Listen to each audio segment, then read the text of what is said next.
How's everybody doing? It is Wednesday, so it's hump day. Hopefully you guys are having a wonderful time so far.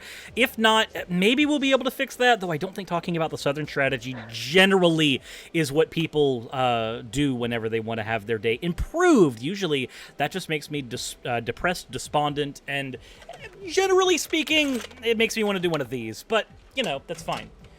In any case, hopefully you guys are having a wonderful day. That said, today we have a guest on today. This is Bill Wood, or he's my friend, so I'm just going to call him Billy. How are you doing today, Billy? Oh, living the dream. Living the dream? Well, if it's the American dream, I've heard that's an unattainable clusterfuck, so, you know, what are we going to do with that? Getting there. Yeah, no, making the best of it and doing everything I can for my community to make the best of it here, too. Alrighty, that is good. That is good. So, for those who are not aware of what the topic of today's video is, or today's live stream, really, well, it's literally in the description. It's literally in the title. We are going to be talking about the history, generally from like Jackson's and Lincoln's time onward, for the GOP and the Democrats, and kind of figure out, you know, from then till now, what shaped our two-party system into what it is, and why is it what it is. And this is important because whenever somebody comes at you with some propaganda from PragerU, for instance, generally there's going to be super pro-Republican apologia that hinges heavily on Lincoln's platform. And that's a really dishonest strategy. So today we're going to kind of go into the history. We're going to have it mostly it's going to be a presentation from Billy specifically, going into the whys, the hows, and the history of how this all kind of went down. Probably a good idea for me to introduce who Billy is and why this character is particularly important here. Billy is a friend of mine who I have had since back when I was a conservative Christian. This is somebody who I knew when I was in high school, during the time where he was also a conservative Christian, and both of us found our own ways out of this. I've done a couple videos, one on how I deconverted, and two on how I kind of stepped out of that whole like anti-SJW right-wing conservative outlet into where I am right now. Though, Billy, if you want to spend a couple minutes to do a brief overview of how you got to where you are before we start the presentation, so people have a bit of a foundation for where you're coming from. It makes sense to do it now. Yeah. So like you said, yeah, we kind of were in that ultra conservative Christian bubble, but on my side, my dad was one of those really, is still one of those really big conspiracy theory types. The people that buy into QAnon now, he's one of those kinds of people. Back when it was about sovereign citizens and when the Tea Party was showing up, and they were kind of capitalizing on people's fear of just the liberals in general. There was really no real thing that they were campaigning against outside of the people. So, it was always about how Obama was the Antichrist, and he was going to come kick our doors in and take our guns in person, or he was going to send there was one where he was going to send UN forces from South Korea to come take all of our guns. It was mostly based around taking everybody's guns, which or is making still us live really in FEMA camps. That was another big part. FEMA camps, and there was also Agenda 21, UN Agenda 21. Now that is a thing, but they blow it out of proportion, and they act like this is some kind of new world order scary thing, where they were gonna push us all into the cities and then release lions and stuff out into the wild and try to keep everybody together in these cities, which makes literally no sense. So that's when I started. It is basically the plot of Divergent. I'm sorry to spoil Divergent for anybody in the audience. I haven't even. Is that a book or a movie? I haven't. It is a book and a movie, but the movie is not worth watching. The book, however, the book is decent if you can get past the fact that it's basically a society built upon the ideals of eugenics. If you can ignore that, it's decent-ish. Okay. Well, yeah, pretty much. So that's kind of where we came from, and in my case, I started to doubt this stuff. A lot of my fear. I had a big issue with xenophobia coming from this. I was scared of everybody and everything. There were a lot of racial biases behind that too, because Dad always said, oh, it's the normal complaints today about welfare queens driving around in a Mercedes with their 7 Sheerans and out in the ghetto kind of thing. And it's like, well, now I know welfare doesn't pay that much if you are lucky enough to even get it. But it's all this really just out there stuff about how the people who need help are getting way more than they should ever need or deserve, when those of us who are working, which, fun part of the story, my father hadn't worked since 1998. Chris and I were in high school together in 2010. Well, before that, my high school years were 06 to 010. Yeah, you were 6 to 10, and I was 10 to 13. So, yeah, but yeah, my dad hadn't worked in 12 years by this point when we had met. But it was all about how the people on aid didn't deserve it, or it was. The other thing was there was this real negative stereotype of receiving aid from the government. You shouldn't have to have anything from the government. You should be able to work on your own. But Dad, you haven't worked in 10, 12 years. So yeah, that's kind of where that came from. But I started to kind of open up a little bit. I was also working in a church, which actually started to kind of open my mind a little bit out of that. I'm really not going to go into my religious views in this because it's not super relevant to the conversation itself. It's really not. Yeah. So there's nothing against Christianity here, but the concern is that it has been weaponized heavily, which we'll get into later. So eventually, after high school, I ended up moving in for a few months with my aunt out in Elberton, Georgia, a little rural town.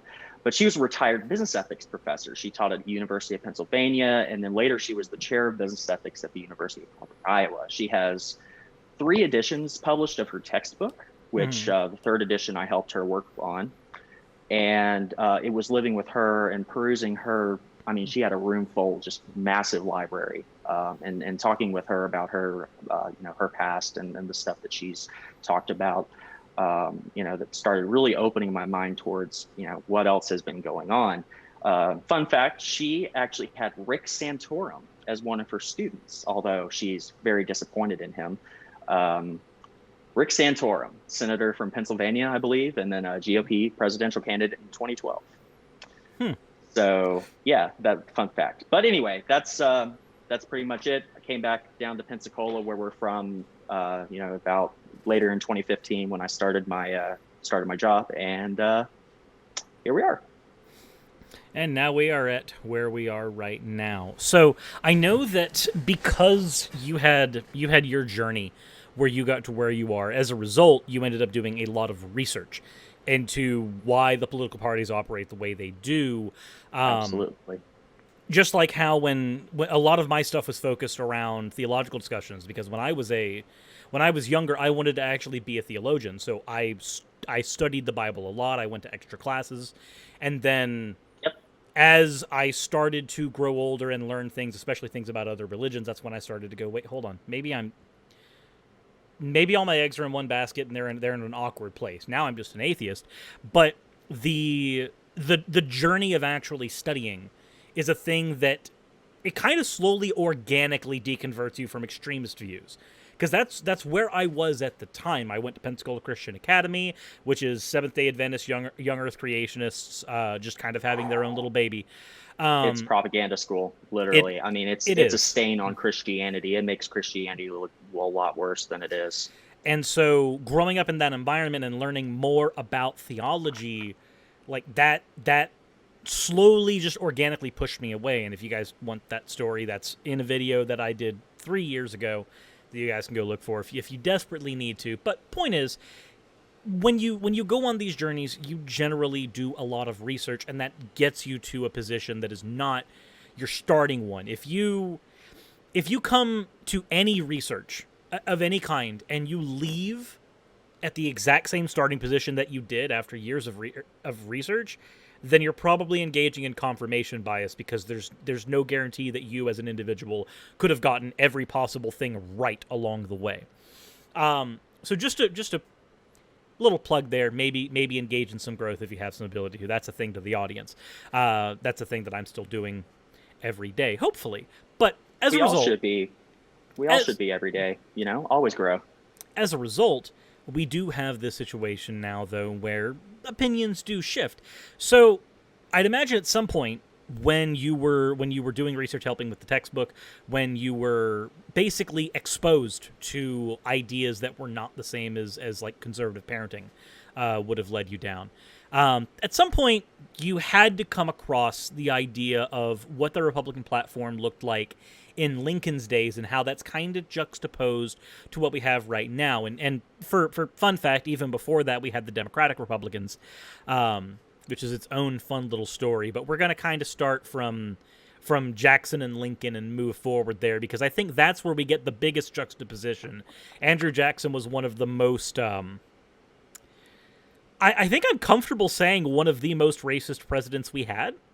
If you look at Trump, as bad as Trump is, and then you look at Jackson, I'd argue Jackson's definitely worse if we're just if we're on the racism department and we're not talking about any other isms in here, I'm comfortable going with Jackson as pretty high up there.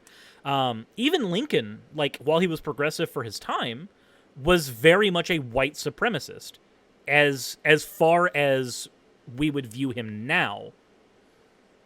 Which is, he wasn't actively white supremacist, but he did try to kind of keep he did want to kind of keep the norm, and a lot of that. He wanted there to still be a hierarchy where you had one type of people who were currently at the top still there, and then another type of person who were currently at the bottom, still at the bottom, though not necessarily at slave. He also had that one famous line, which was, if I could have kept slavery and kept the Union, I would have. If I could have abolished slavery and kept the Union, I would have. Basically, it wasn't necessarily the slaves' rights that were his guiding principle. It was the Union that was his guiding principle, and it just so happened that rights of certain Americans was boiled into there, which is at least a happy circumstance. Slavery was hitting a big boiling point right at the 1860 election, and that's really where this came in, where we are expanding out into the West.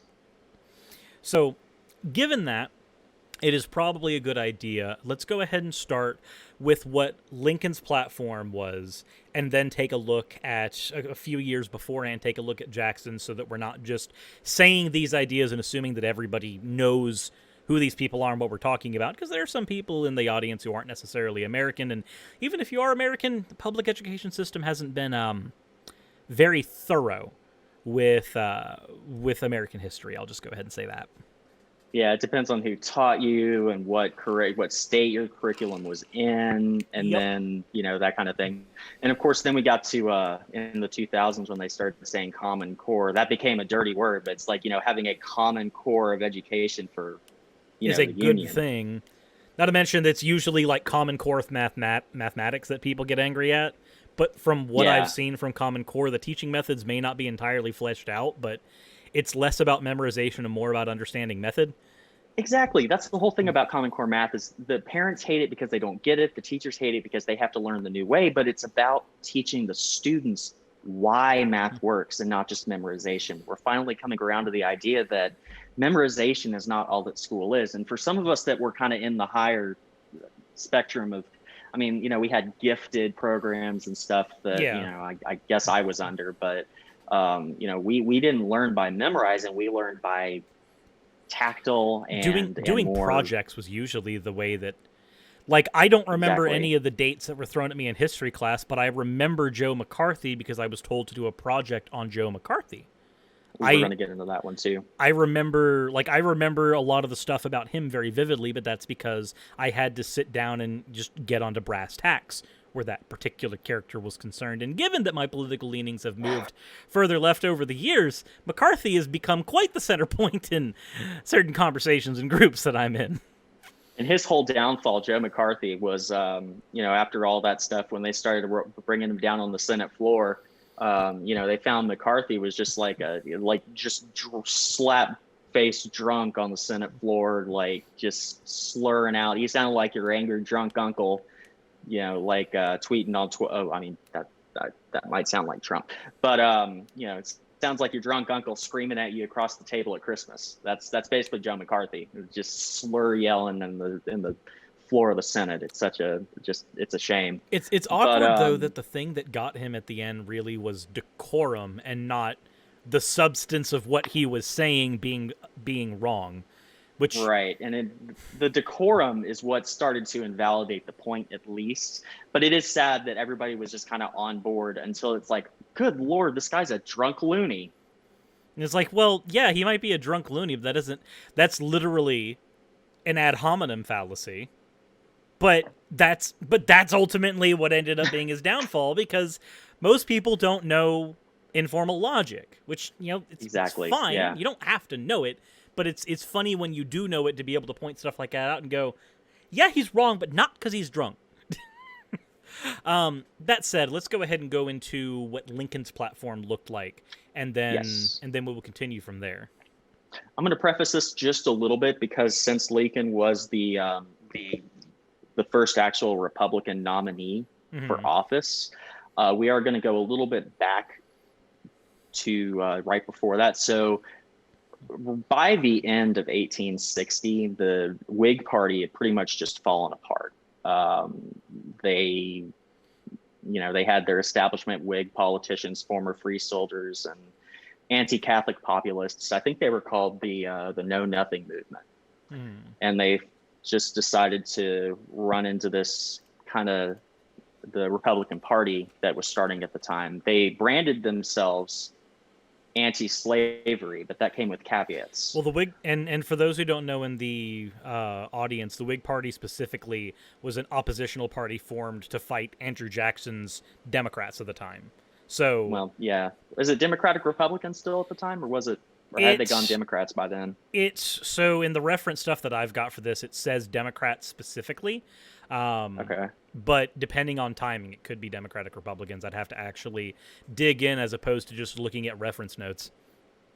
Okay, yeah, I want to say, yeah, the Republican-Democrat coalition split after the War of 1812 and just kind of became the Jacksonian Democrats. But in the election of 1824, we actually had 4 Democratic-Republican candidates running against each other. And Andrew Jackson won the popular vote and 99 electoral votes, which back then was, a lot, compared to today. You need like 270 to win. That election got thrown to the House, who picked John Quincy Adams. So Martin Van Buren, future president, after that helped build a new Democratic Party to back Jackson, who defeated Adams in 1828. So back over to the Republicans, since we went off that little tangent there. Just had to kind of give a background for Whigs real quick. Yeah, exactly. So, in the beginning, we had the Founding Fathers, which, by the way, we were taught to idolize way more than we should. Mm-hmm. And through conversations, I mean, mostly, Facebook stuff, but I've had conversations about these with a certain evangelical Presbyterian friend of mine who actually studied a lot of the American Revolution era of history. Her arguments basically boiled down to, well, they weren't Christian, but these guys were Christian, and no true Scotsman's fallacy. Exactly. So in the beginning, George Washington said, we don't need political parties. A lot of them were very, very skeptical of having a political party system because they knew it would end up like this one day. Mm-hmm. So supporters of Washington and Hamilton, who were more supportive of stronger central government and a national financial system, which are now core tenets of more Democrat-leaning policies, I suppose. Correct me if I'm wrong. Strong central government would, yeah. So they became known as the Federalists because federal government. And then Thomas Jefferson was more in favor of that limited government states' rights kind of thing, where we were more of a coalition of independent states. The states should have more power in how they govern themselves with less common law coming from the top. Yeah. They viewed common law coming from the top as, well, didn't we leave monarchy before? Why would we have that same kind of system again with just elected monarchs? That was their thinking, right. Which, I mean, exactly. there is certainly some merit to that thinking. It's just there's a logical consequence that comes when, to tangent for just a second, when the states' rights conversation comes up, 9 times out of 10, at least in the modern day, the states' rights conversation boils down to, well, states' rights to what? If it's states' rights to slavery or states' rights to abortion or states' rights to gay marriage, those are things that we should just accept to be federal rights. And usually people who say states' rights in regards to those are using states' rights as a comfortable scapegoat so that they can hide their bigotry, because they'll go, it's not that I don't think gay marriage should be okay, it's that I don't think it should be federally allowed. And you go, okay, well, should it be allowed in your state? And that's where you get the pushback. And if they say yes or no, if they say no, then the answer goes, well, that's why it's not a states' right issue. That's it because of people like you. Basic rights for citizens. Yeah, and it really boils down to, that's the big argument about the Confederacy is, well, it was about states' rights. And it's like, okay, states' rights for what? And they can't really answer that question, but they're like, it's not about slavery, it's about states' rights. But when you go and you look at the, the declarations of secession from these states, include Florida's specifically, I'm aware of, because Governor Milton, who actually the town of Milton down here was named after, Governor Milton, I believe at the time, was the one that read the secession declaration. And it was fully in support of embodiment of slavery as a core value. And basically the rest of the Confederacy was the same way. So you can't just say, well, it was about states' rights and, state, like, again, there is merit to individual states' rights as a platitude.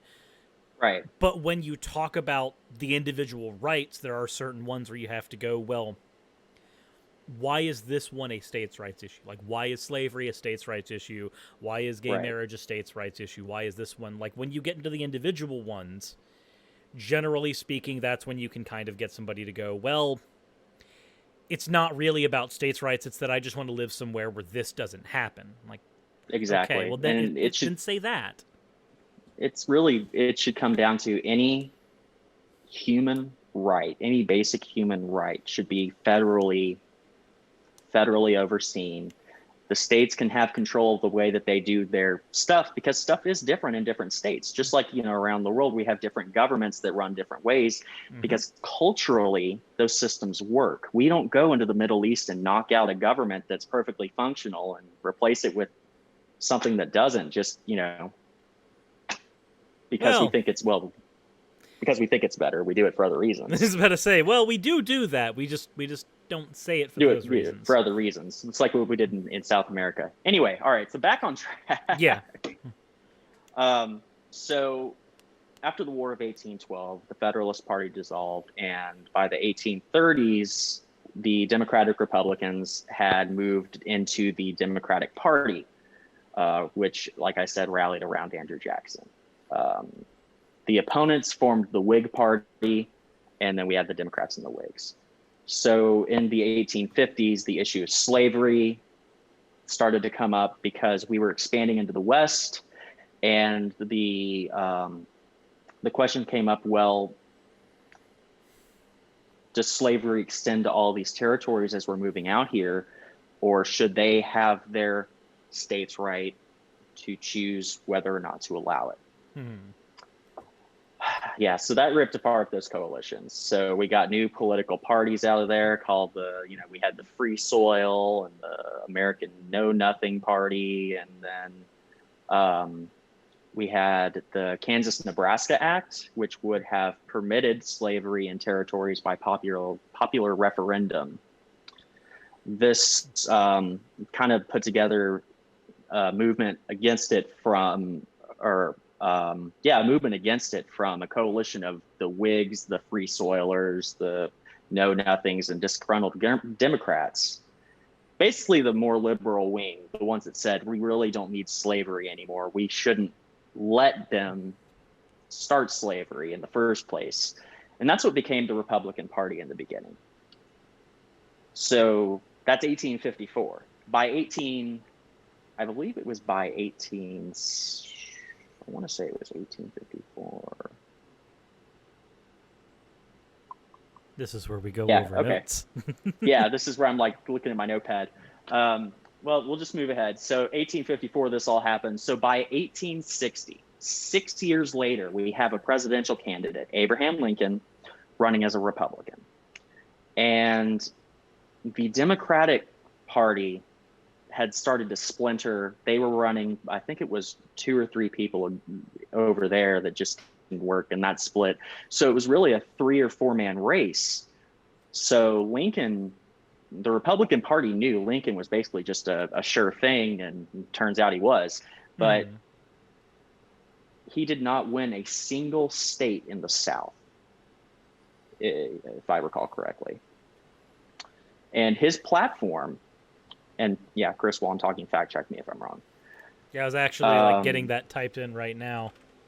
Yeah, get that electoral map up.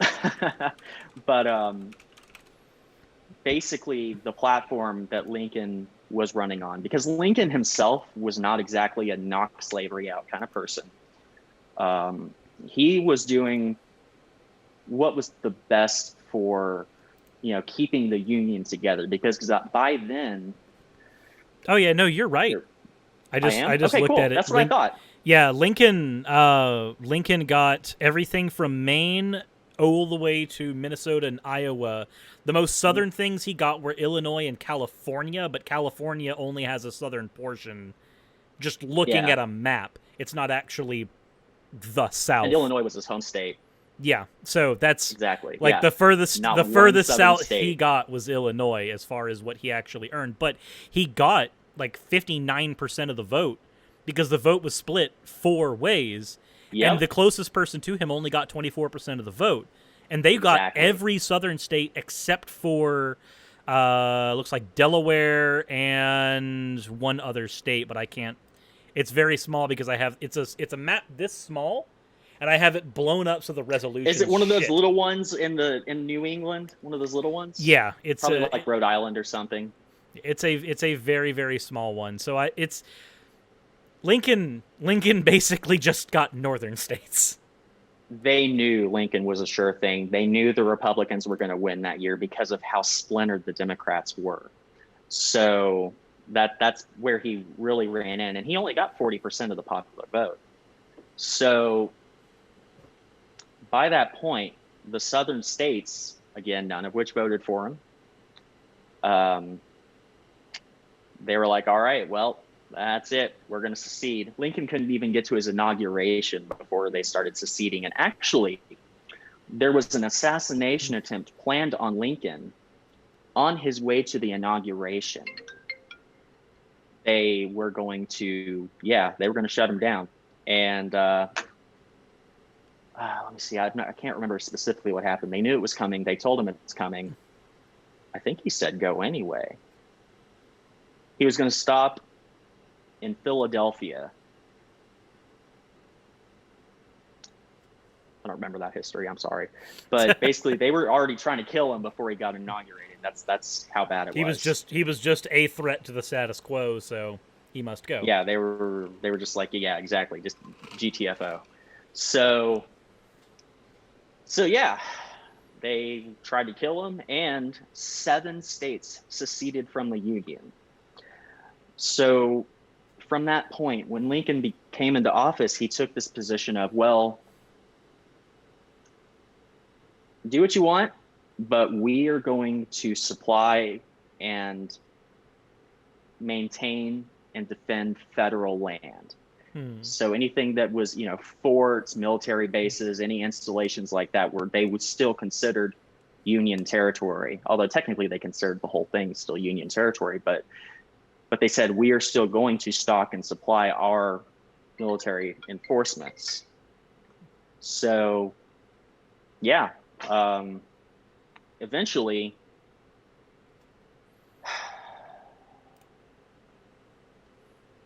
breath.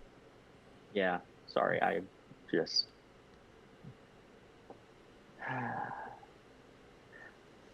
So yeah, the Civil War started. You know, the fun part of American history. Fun part. The part where most of Eastern Europe got to, or most of Western Europe got to look at us and just go, why would we do anything about America? Those idiots are busy killing themselves. Actually, and a few of them did intervene. I believe France had involvement. I believe England had some involvement. I don't remember what sides they supported specifically. And what really started the Civil War was Lincoln called the president of the Confederacy. It said, hey, I'm going to go stock this base that was in Confederate territory. Well, they attacked it before they knew, okay, they're low on supplies. Go attack the base. That was the first shot of the Civil War. So, the Civil War happened, everybody died. Exactly, opportunism. Civil War happened, a lot of people died, the South got just destroyed. And then by the end of it, the Republicans began to see the abolition of slavery as a really good move to help them win the war, being the northern end where they were already really skeptical of slavery as a general population, because they were taking slaves in or helping them get to Canada even.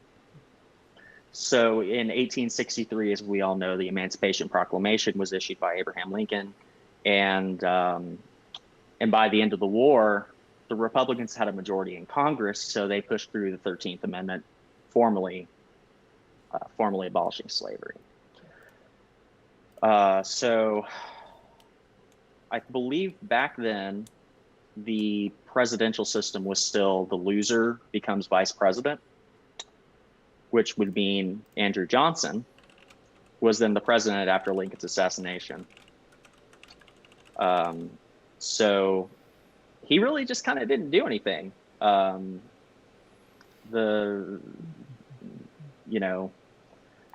The treatment of freed blacks in former Confederate states was just abysmal, and radical Republicans, aka what would be today the radical left.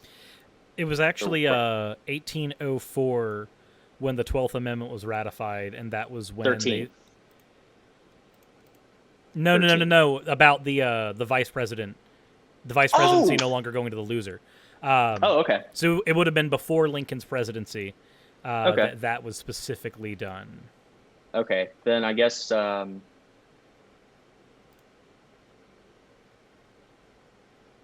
yeah, I missed that part in my notes. Andrew Johnson came as the next president after Lincoln, though, right?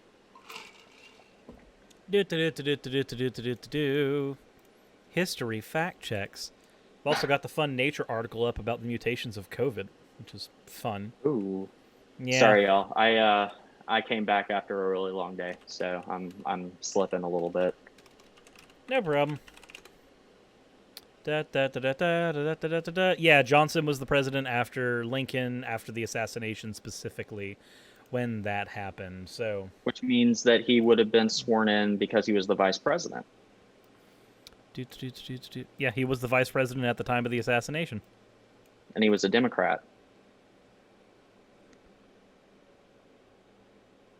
That's what I thought. Yeah. Let's see here. Andrew Jackson. Or not Jackson. Johnson, not Jackson. Yeah. Johnson. Yeah, no, he was definitely a Democrat. So I guess it's just that mainly it wasn't a requirement for the loser to be the vice president. It could have been like one of those things where John McCain wanted Joe Lieberman to be his VP until they forced Sarah Palin on him. So, Joe Lieberman was a very moderate Democrat. But, all the Senate guys know each other, basically. And McCain-Lieberman, just a small side note, if McCain had chosen Lieberman in 2008 to run, as his running mate, he may have actually managed to beat Obama. It was Sarah Palin, where people looked at her and said, "Good God, she might be the next person to run this country." They were like, we have a saying in Alaska, no.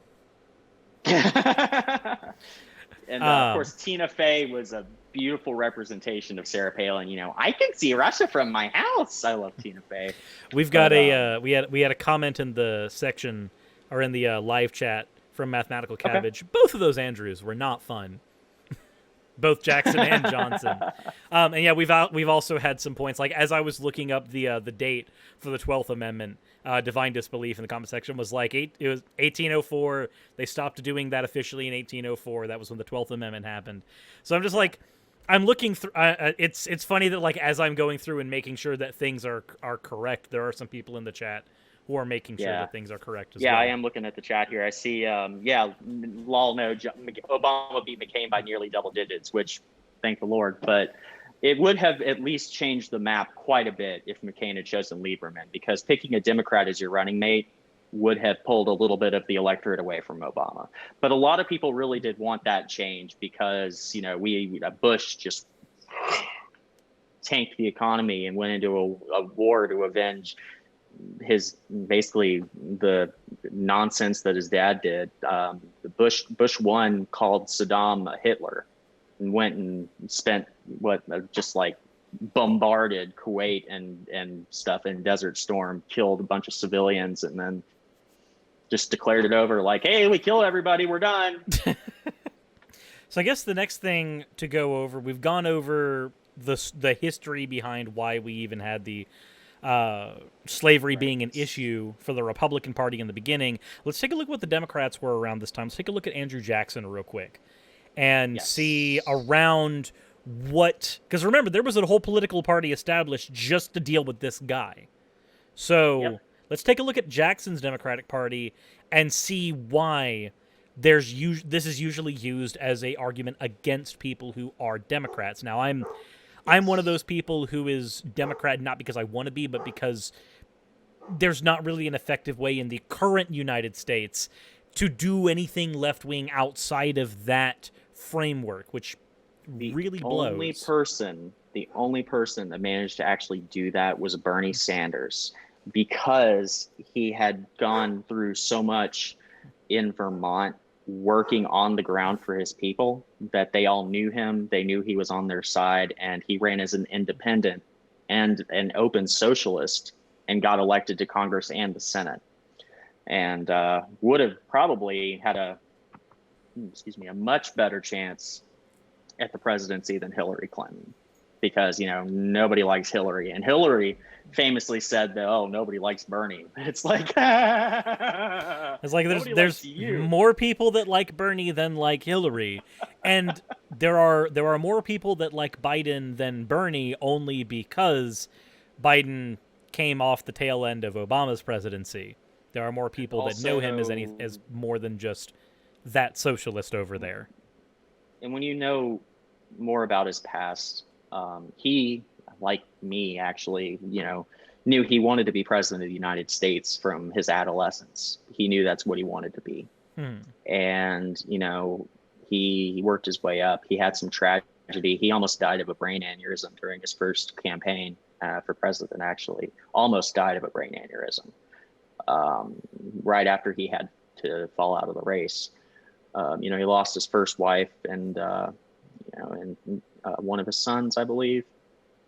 You know, he's been through a lot of tragedy that sobered him up and brought him down a few notches on the arrogance scale. So he became, you know, a good guy. Now, of course, modern Democrats have this well, we'll get into that later with the current relationship between Democrats and corporate establishment. Anyway, moving on. So Andrew Jackson. Yep, let's talk about Jackson for a sec before we move into the more modern things. And as we do that, Growlithe, come here. Your barking is very easy to hear for everybody. So just come here. Come on, girl. Come on. You don't you can come here, and you are fine. Look at you. Good. Can we get an H in the chat for Growlithe before we move into the Andrew Jackson part of this? Because it's not going to be pretty. But she is. What breed is he? Growlithe, she is a... Oh, she. Yeah, she is an Australian Shepherd mixed with a Border Collie. Okay. I've got a massive golden retriever, but I blocked him out of the room before I did this. Nah, I can't block her out of the room for an entire live stream, because if I do, she starts to bark at the door because she goes, "My people are not near me. Anxiety time." Yeah. So, and I already had her outside when I was running her earlier, so there's no point in me trying to have her there. I just have her up here. Come on. Come on. Okay, so you're gonna be here, Growlithe, while Billy goes into Andrew Jackson. Ugh! Come on. Yeah. There we go. All right. So let's talk about Andrew Jackson.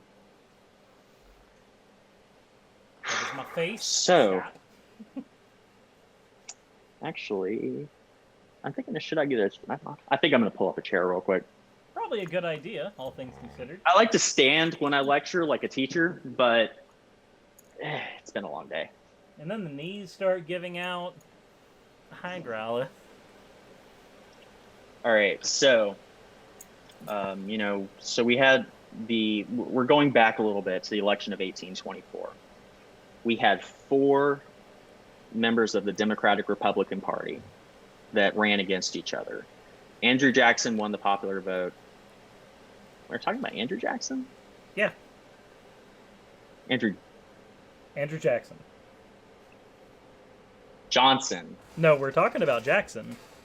Okay, we're talking about Jackson. Okay, I got mixed up. Okay, so Andrew Jackson won the popular vote in the election of 1824 and 99 electoral votes.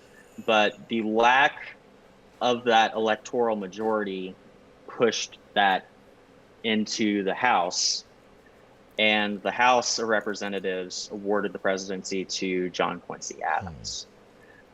So then Martin Van Buren, who, future president, at that time he was a senator from New York, and they decided to reform the Democratic Republican Party, renamed it the Democratic Party, to back Jackson, who then defeated John Quincy Adams in 1828. So JQA was a one-term president there in that point. So what platform? What kind of platform did did Jackson run on? What were his major things, and what things did he actually end up doing with his time in the presidency? Oh boy, well, the Trail of Tears. That's a fun one. He loved evicting Native Americans. That's a fun word for that. Evicting. It really is. I'm joking about it, but as somebody who's not big on landlordship, that word is already a dirty word in my vocabulary, and using it in this context, it's a bit more. Yeah, luckily I've never had the pleasure of being evicted, but there's a lot of reasons why I own now. There are a lot of reasons why I bought a house. So Andrew Jackson was actually a war hero from the War of 1812. It was I think it was a 5-month campaign against the Creek Indians, who were somehow allied with the British. After that campaign ended and decisively American victory, they had a battle in Alabama around 1814. And then Jackson led Americans into victory over the British. This basically, 1812 was like, all right, well, we lost in 1776, but you know what? We're going to come right back over and try to win again. Get the colonies under control. So then they fought the British in the Battle of New Orleans. And then, of course, the Americans won, because after 1776, they had 25 years to build up their military more, so they were a lot more organized. Yeah, you get to actually consolidate power for a few generations after a military struggle, instead of having to sit there and deal with attrition. So, that generally happens. That's a thing that happens a lot is that if you spend your entire time trying to gain land and gain resources, it's a thing that that like pro-imperialists don't seem to understand is that when you engage in that constantly, eventually attrition means that somebody who's been consolidating is going to end up de facto being stronger than you. Yeah. And I mean, you lost a war to a bunch of insurgent rebels in your colonies, and your strongest colonies, arguably. They're going to get together and get more powerful, but okay, let's go, try again. Anyway, so Andrew Jackson was a war hero in the minds of the American people. He led them through many battles.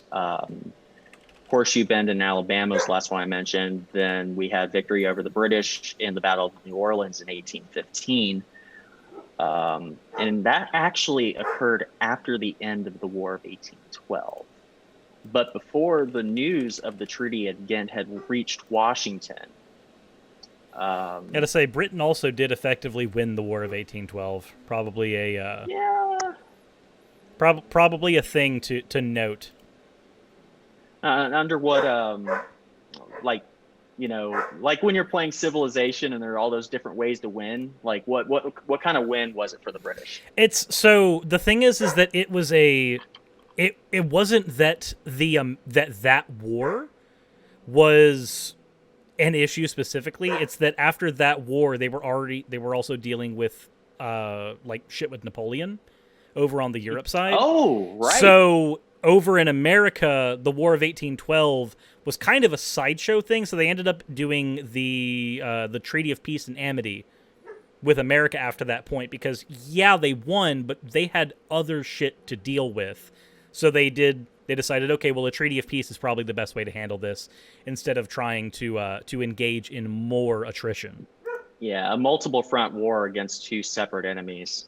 And that probably was what led France to involve themselves a lot more in some of our wars later on. So Jackson became a war hero, and in 1817 he was the commander of the Army's Southern District. He ordered an invasion of Florida, which at that point was still owned by Spain. Mm-hmm. So his forces captured Spanish posts at St. Mark's and Pensacola, where we're from. Shout out to Pensacola. And while you are continuing, I actually am going to let Growlithe out because apparently she has given me the Borf Borf. Okay, yeah, go do your thing. And one of the things, I'll segue a little bit into some Pensacola stuff while that's come up. So Pensacola, we call it the City of Five Flags. It was under Spain for longer than America has existed. Then America got it. Then the Confederacy got it. And then it went back to America. And I think there were two other flags for a couple of other countries that also occupied it for some time. So we have a couple of major forts in Pensacola. Mainly Fort Pickens is the one that still stands. And that was one of the ones involved in this invasion. So, so after Jackson's forces captured these posts in Pensacola, he claimed the surrounding land for the United States, basically establishing the Florida Territory in the end, or leading to the establishment of the Florida Territory. That didn't happen immediately. The Spanish government vehemently protested. They were not stoked on that at all. And of course, that went back to Washington. There was a big debate in Washington about, was this the right thing to do? They wanted to censure him. Secretary of State at the time was John Quincy Adams. JQA actually defended Jackson's actions. And in the end, this really sped up the acquisition of Florida in 1821, when Florida finally became part of the Union. Of course, war hero status, this stuff starts giving people popularity to run for president, just like we had with, Dwight Eisenhower, I I remember should know other names off the top of my head. I remember having to do an assignment on Eisenhower back when I was still in PCA, but the Hmm. only reference that I was able to get was like a really biased biography that was written specifically for people in like the 10 to 12-year-old reading range. Hmm. So I will admit that even though I've done a project on Eisenhower, my knowledge is not necessarily the best when it comes to him specifically. Yeah, and we'll get to Eisenhower in a little bit too. But yeah, war hero status is something that really will, back when wars were a lot more common and a lot more gruesome, Mm-hmm. getting out of it alive was a big thing. And yeah, so that strategic knowledge and the president being commander in chief and just the popularity among the American public in general, that elevates somebody to the national platform where they can really think about, well, do I really want to run for president? So yeah, Jackson got popular. They said, well, he should run for president. And most people are like, oh We've no, done that a I don't few want to run for times with president. we've done that a few times with people. That was like a lot of Ulysses Grant. Grant's platform was War Hero. A lot of McCain's platform was War Hero. It's a pretty normal thing in America to try to get our It war is. heroes into presidency. We still glorify war. Yeah, McCain and I have some fun. Actually, the folks I bought my house from, they're in their 90s, but one of them has a couple of really fun stories about John McCain back when they were on a ship together in the Navy. McCain was a little rabble rouser. It was his capture in Vietnam that sobered him up. But, That's yeah. what tends to happen. You have it's like I got sobered up a decent bit by being homeless. This is a thing that happens. Yeah, and I was on the verge. I understand. Growing up in destitution and then working your way up to, hey, I just bought a house, and then having your whole income just ripped out from under you. Yep. Yeah. So we know that with Andrew Jackson's platform, we had things like the Trail of Tears that came from that. Yes. Were there any other major takeaways from his platform that we might have considered, basically things that we might consider problematic now, because generally speaking, when we're engaging in conversations like this, it's usually the fact that he was part of what is called a Democratic Party. And I use that wording very specifically. That's used against people who consider themselves Democrats, or at least align with Democrats pragmatically today. Yes. So, well, it's get through my notes a little bit here. I actually did a lot of research before I started this. I'm trying to get through to that point. Okay, so at this point, and Jackson came in as one of the first frontier presidents. So this is when we were really expanding out towards the West. And the center of political power started to shift from the East towards the West as it was becoming colonized, because we were giving people land and saying, go stake out some land and, do some stuff with it.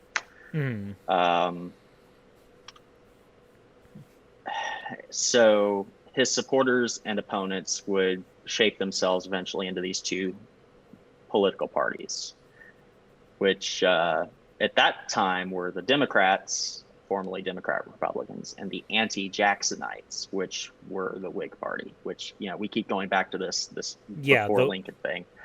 But yeah, we're clarifying that now.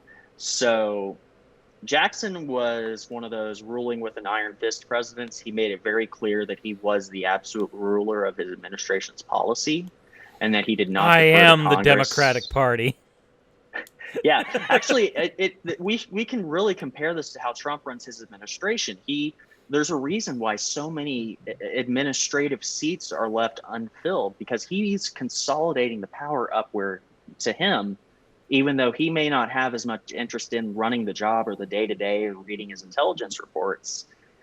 he still wants the power up there to that group that he's talking to every day, that he can centralize that around. Mm-hmm. And this is something that Jackson did too. And so he would not always defer to Congress. He did not hesitate to use his veto power. And for their part, the opposition, the Whigs, claimed to be defending popular liberties against Jackson, who they viewed as autocratic.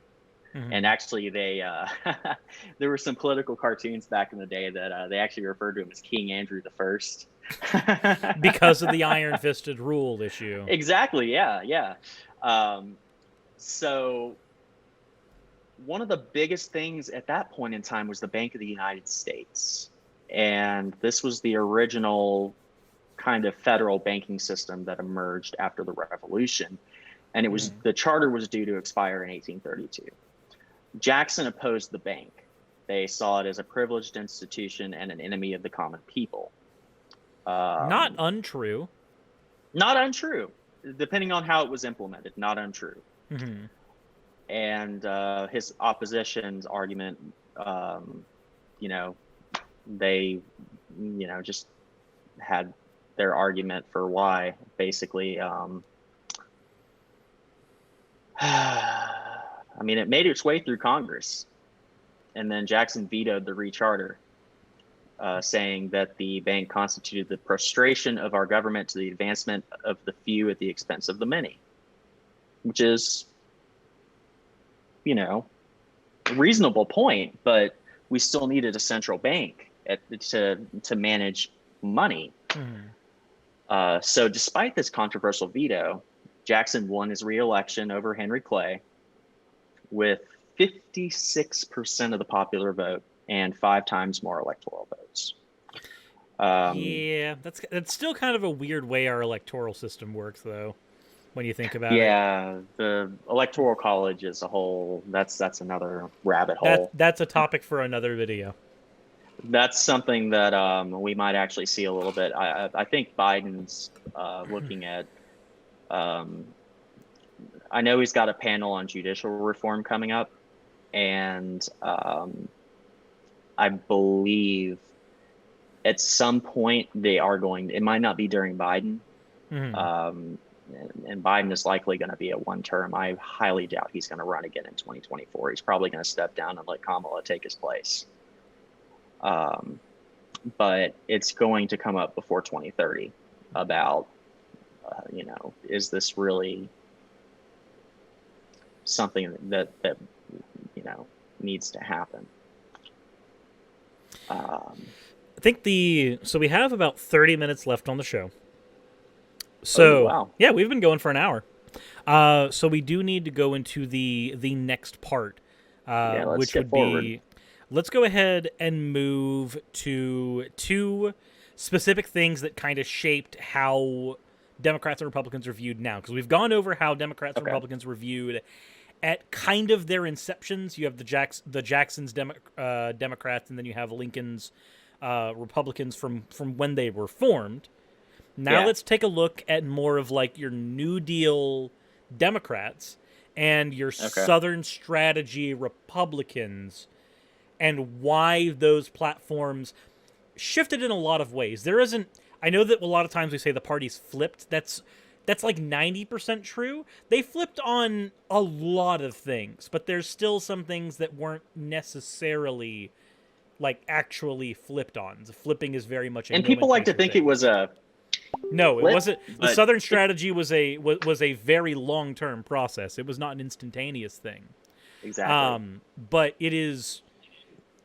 Again, I do want to point out, flip is very much a nomenclature for what happened. It's fine if you want to use that in regular conversation, but if you're trying to have a conversation, and the point of a video like this is to give you some tools when talking to somebody who's doing like the PragerU apologia or using PragerU for their apologia. If you're going to engage in that conversation, make sure to be very specific when you say the word flip. You're not meaning this was an instantaneous thing, because if you do, you're the one not being honest right now. And if you're not being honest against somebody who's doing the PragerU thing, maybe, just maybe, reevaluate your method. The people that are doing that are immediately going to jump on any small, tiny thing that you say that might be wrong, and then completely turn that argument against that one point. Mm-hmm. So, yeah, let's move forward past the Civil War. So, into Reconstruction, there were different things like they were going to start giving, former slaves tracts of land to stake out and build their lives on. And I believe it was Johnson revoked it. Mm-hmm. It's like it had already passed and stuff. And he said, nope, we're seizing all that land. So during Reconstruction, Republicans started associating themselves more with big business and financial interests in the more industrialized northern side. And by then, the government had expanded during the war, including passage of the first income tax actually came right after the Civil War, or during the Civil War, the income tax was instituted. And northern financiers and industrialists, they benefited from that spending. Of course, down here in the South, there was white resistance, strong white resistance to Reconstruction. Mm-hmm. And that solidified a lot of these interests because most of the industry was white owned, and it just it ended up more integrating this systemic race issue that is still, showing up today. The blacks of the South became the main Republican focus, and by the mid-1870s, the Democratic Southern state legislators had wiped out most of Reconstruction's changes, including giving them land, giving them a place to start from. They said, nope, you're not getting any of that. Good luck, have fun. If you don't like it, go north. And that actually started a big migration of the black population to the north, into the cities where they had more opportunities. They were able to find jobs, and they weren't, just treated as subhuman still. So moving into the progressive era towards the Great Depression, this is where we're seeing the Republicans, as I had mentioned a little bit ago, becoming more and more associated with big business and business interests. And by the early 20th century, they were pretty much, seen as the party of the upper class elite. And with the rise of the progressive movement, which the progressive movement came out of working conditions in the factories, child labor, mm-hmm. immense working hours, weekends didn't exist. The 40-hour work week was considered a radical socialist thing. And now it's considered the norm, except with a caveat, is that if you're working a 40-hour work week and you somehow are not making a living wage, like at least 20% of Americans, there's also a general conservative notion that you're not working hard enough, as if... Oh, yeah, it's your fault. As if working harder in a 40-hour work week will somehow magic more money into your pocket, which is always a fun thing. You're not working hard enough. Okay. Well, if I bust my ass twice as hard at work, I'll get paid the same. Exactly. And then they're just like, well, just go get another job. And it's like, well, you can't just go get another job. It took me a year and a half. And not all skills I could find another job. And not all skills are transferable. As you get into better paying positions, where sometimes you do still need to have multiple jobs depending on your living situation, not all of your skills are transferable, and the environment that you live in might not necessarily make it a thing where you can do it. And depending on your job, you might not be able to go into a similar position somewhere else because you'll have a conflict of interest. For instance, if you're working at a retailer like Walmart, you can't then go work at a retailer like Target as your second job. That is considered a conflict of interest that you cannot do. Any time that I hear the, go work another job, go do this, go do that, why is it that is the solution as opposed to fixing the system that made it to where we have to engage in that kind of behavior in the first place? If I want to work, as somebody who has held down 2 jobs before, as somebody who has held down 3 jobs at one short point in my life, I will say this: working 60 hours a week for one job is infinitely easier and pays more than working Definitely. 30 hours a week at 2 jobs, because you've got travel time, you have the wearing down of your own psyche, because when you stop a task, any task, and then you move on to another completely different task, you have an entire startup cycle again. You're less efficient, you're less motivated, and why would you be arguing for people to engage in less efficient work, especially if you agree with things like the division of labor, which I don't entirely agree with. I agree division of labor makes things more efficient, but agreeing that that's the status quo makes it to where it's harder for you to have a transferable skill. So anyway, there's my fun little rant where just work another job comes in. It makes you less efficient. It makes you less viable for a job, and it causes mental strain, which leads to more expenses and less healthy lifestyles. If you have to do it. Middle and high incomes, they think they are disillusioned with today's job market because they generally have more secure long-term jobs that pay enough for them to exist. They go to McDonald's and go through the drive-through, and they call them burger flippers. They don't deserve to. That's a job for teenagers, and you've got grandma in her 70s at the checkout. Mm-hmm. And you worked at McDonald's. I was a manager there. Yeah, I know what goes into that. As a manager there, I was making $8.50 an hour. As a manager, handling hundreds and hundreds of dollars every day, and that's not counting the digital money. That's having to micromanage everyone. That's having to make sure that everybody's up to FDA and health standards. That's having to make sure that things like transfer between breakfast and lunch is handled well, which means you're having to temperature check everything and clean everything down. And as there's a saying in retail and fast food: if you're a manager and the toilet needs to be done, it means you're eventually going to be the one that has to do it. Because there's going to be some situation where every single important position is filled by somebody you've delegated, and you are the person who needs to go take care of the fucking toilet. You have hell in a handbasket to deal with and 1,000 things to juggle, and you're getting paid pennies to do it. You wonder why the people who make your food at McDonald's don't seem to care very much how it looks or how it comes out or quality control. Quite frankly, they aren't paid enough to care. I wasn't paid enough to care.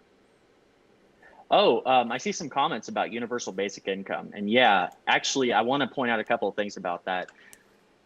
UBI is not something new from Bernie Sanders. This has been something that, Andrew Yang was the person who was working with it this campaign. Yang too, yeah. Sanders and Yang both had UBI in their platforms. And I actually had a local judge here who is a Republican. He understands that technology is eventually going to outpace us, and we're going to have a dividend of some sort to everybody, But anyway, so universal basic income's been an actual argument for 40, 50. After the Civil Rights Act, they were talking about it through the Nixon. Actually, one of the Nixon administration's promises was that they were going to do some kind of a basic income. Of course, it died in congressional committee, but that was one of the Nixon administration's promises when they got their first term. So going back into the progressive era with into the Great Depression. Let me just take my notes here. Okay, so the main point of the Great Depression, and a little bit of a preface, but over the late 1800s, we had ups and downs, small gains and then recessions and gains. I think we had about 3 recessions before 1900, but they weren't massive. Then Herbert Hoover had during his administration, they just had this massive crash, and that's how FDR defeated him in 1932, because the market just died in 1929. So it's like what we're seeing now with people being laid off because of COVID. We're actually seeing, there's more Americans out there, but we're seeing unemployment levels that are starting to be competitive with Great Depression levels, from my last understanding. Now let's take a look here. So Great Depression. The Great Depression, depletion. We had a 24.9% unemployment rate during the Great Depression. Mm-hmm. Current unemployment rate in the United States. It hasn't gone up, down, and I mean it's been variable. So as of September, we are sitting at about 7.9% unemployment. So we're not quite depression level, but we are sitting at we are getting to where I'm comfortable saying recession level, but certainly not the lows we had in the Great Depression. Not quite yet. Not quite yet. Yeah. Well, I mean, AMC is about to go bankrupt, so they're about to lay off a bunch of people. We're going to have a lot more layoffs going into 2021. It's funny, AMC going bankrupt is an interesting tangent, because they just recently adopted, like literally this year, adopted a model that should have allowed them to gain some longevity, and it's a model that Six Flags had to adopt, and it's the subscription model, where you have a subscription to AMC theaters. Same thing. The reason that me and Raz were able to afford going to Six Flags back when we were able to do it, of course, COVID's a thing, so not that anymore, was because it costed us $8 a month to go to Six Flags, because that's what a pass there was. Add another $8 to that, and you get food and drinks for the entire time you're there. Like, that's... If you work out going there 2 to 3 times in a month, it ends up paying for itself because of the food you get there. You end up just eating food there twice, plus a snack. It was like, okay, well, we get to go get entertainment and also cut our food bill down, because 3 to 4 of our days of food will be accounted for by just being in a park. Like, that model, I don't know how functional the longevity of a model like that is, but I know that AMC ended up adapting a pretty much identical model that they figured should have given them longevity to deal with this thing, but apparently sounds not. Kind of like a season pass thing, where it's like, more people buy a season pass than are going to use it to outweigh the cost of the people who do use it. That's basically how it ends up working out, because I figured that, like, if we were specifically using it so that we could cut our food bill down, how many people were doing the same thing? Probably not a whole lot. So realistically, there weren't as many people that were basically, I don't want to say abusing it, but kind of abusing it. I do want to say that if COVID were not a thing, that'd still be a viable option for us. Just definitely. Go to Six Flags to get exercise, and go to the food courts to get your food, and just avoid spending money that day on anything else. Yeah, pretty much. All right, so back to where we were in the early 20th century. So just to rewind a little bit, the GOP, they were starting to become associated with big business interests. Mm-hmm.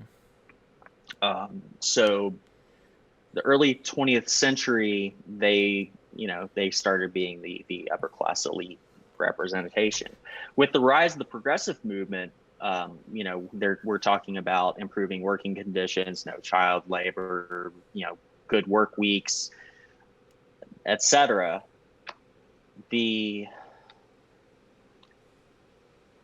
Protestant values started to fall into that, which led into prohibition and other types like that. And there's always been in our history, we have the First Amendment, freedom of religion, freedom of and from religion. Mm-hmm. But over the years, Protestant Christianity has always made their attempt to legislate Christianity into our laws, which usually through the public education system is where I see that the most. And that too, it starts with indoctrination, and then they push it up into the legislation. That's why we had the Kitzman versus Dover trial, because young Earth creationism being a science, which it's not, but it was a thing that was attempted to be taught in schools on the public level through federal funding, and the Kitzman versus Dover trial was basically going, hey. intelligent design is not a science, and since it does not make predictable models or follow any of the criterion that we have for a science, teaching it as a science is not a thing we should do. And then, of course, exactly, when they tried to relabel it, it was either creationism first and then became intelligent design, or one or the other. I can't remember which one came first, but one of those two names was actually a political stunt to try to fight Kitzman versus Dover by rebranding creationism into intelligent design, or the other way around. Again, I don't remember the order specifically. So, and if there is somebody in the chat that wants to say that legislate Christianity, when has that ever happened? It's a thing that you can find in our Supreme Court history. Kitzman versus Dover is one of the biggest examples of it. Because Roe versus Wade. Roe versus Wade to a lesser extent, but certainly in there as well. Anti-abortion being primarily a Christian religious value, certainly does track with that. Also, it looks like your camera. Oh no, it didn't freeze. It looks like it froze for a second. You just hold your face very still. Yeah. I'm learning how to. I'm learning how to engage in a poker face. Boy, that would have made playing Yu-Gi-Oh against you in school much more difficult. Holy shit, why'd you learn that now? Except I still have absolutely no idea how to do anything on Yu-Gi-Oh. But okay, all right. With our time limit here, let's get back into. So Herbert Hoover's policies, greatly benefiting big business, started to run us down into the Great Depression, which got Franklin Roosevelt, like landslide elected.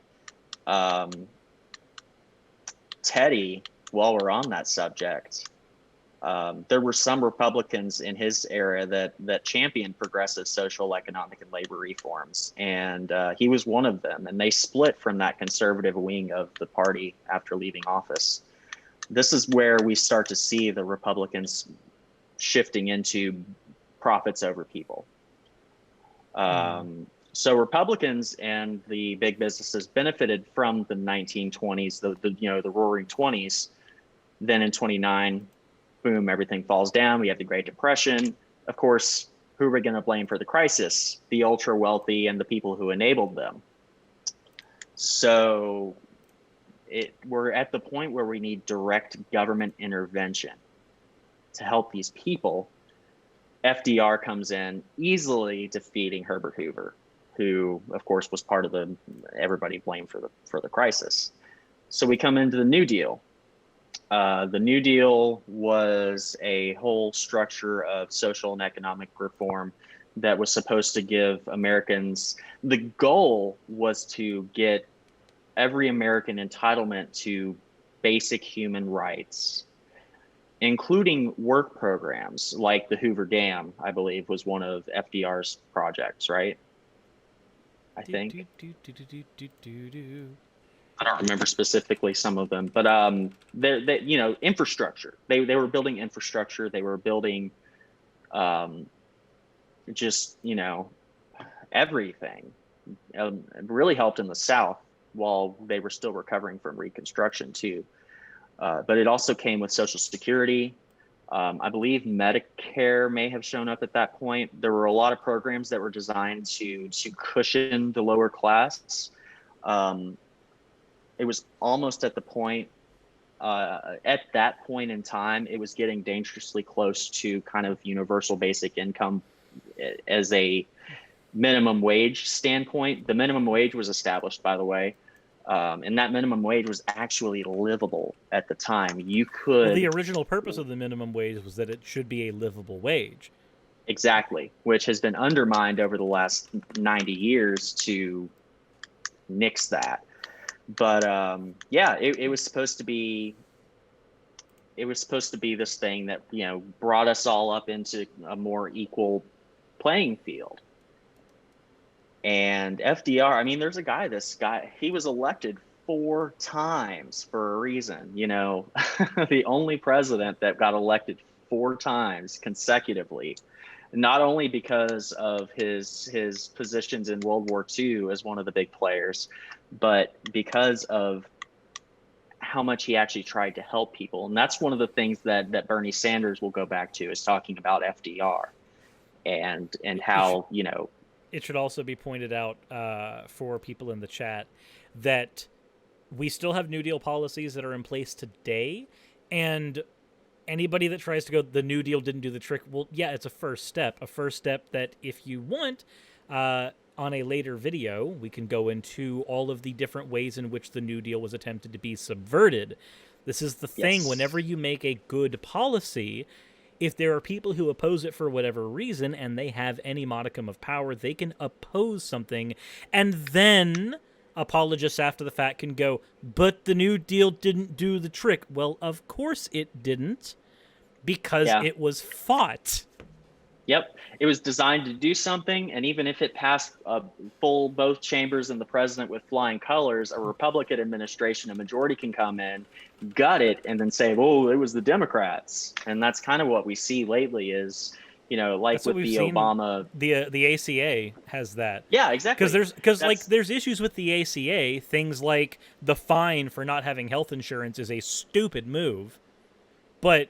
the reason for that, the reason that they put that in was to help keep the premiums down for everybody and keep that big increase from happening. But it still happened, whether or not they did that, because all of the Republican-led states rejected the expansions to Medicaid. So then they're like, oh, well, it's Obama's fault. Well, no, it's your fault for not expanding Medicare in your state. Sorry, I have a lot of stuff about the ACA that just they actively undermined it because Obama, literally. That's leads us into modern contrarianism, Republican contrarianism, where you know, the Democrats do something. It's like, okay, we want to. It's like with the stimulus deal in the middle of the early summer, the House overwhelmingly, even with Republican support, sent another relief bill to the Senate.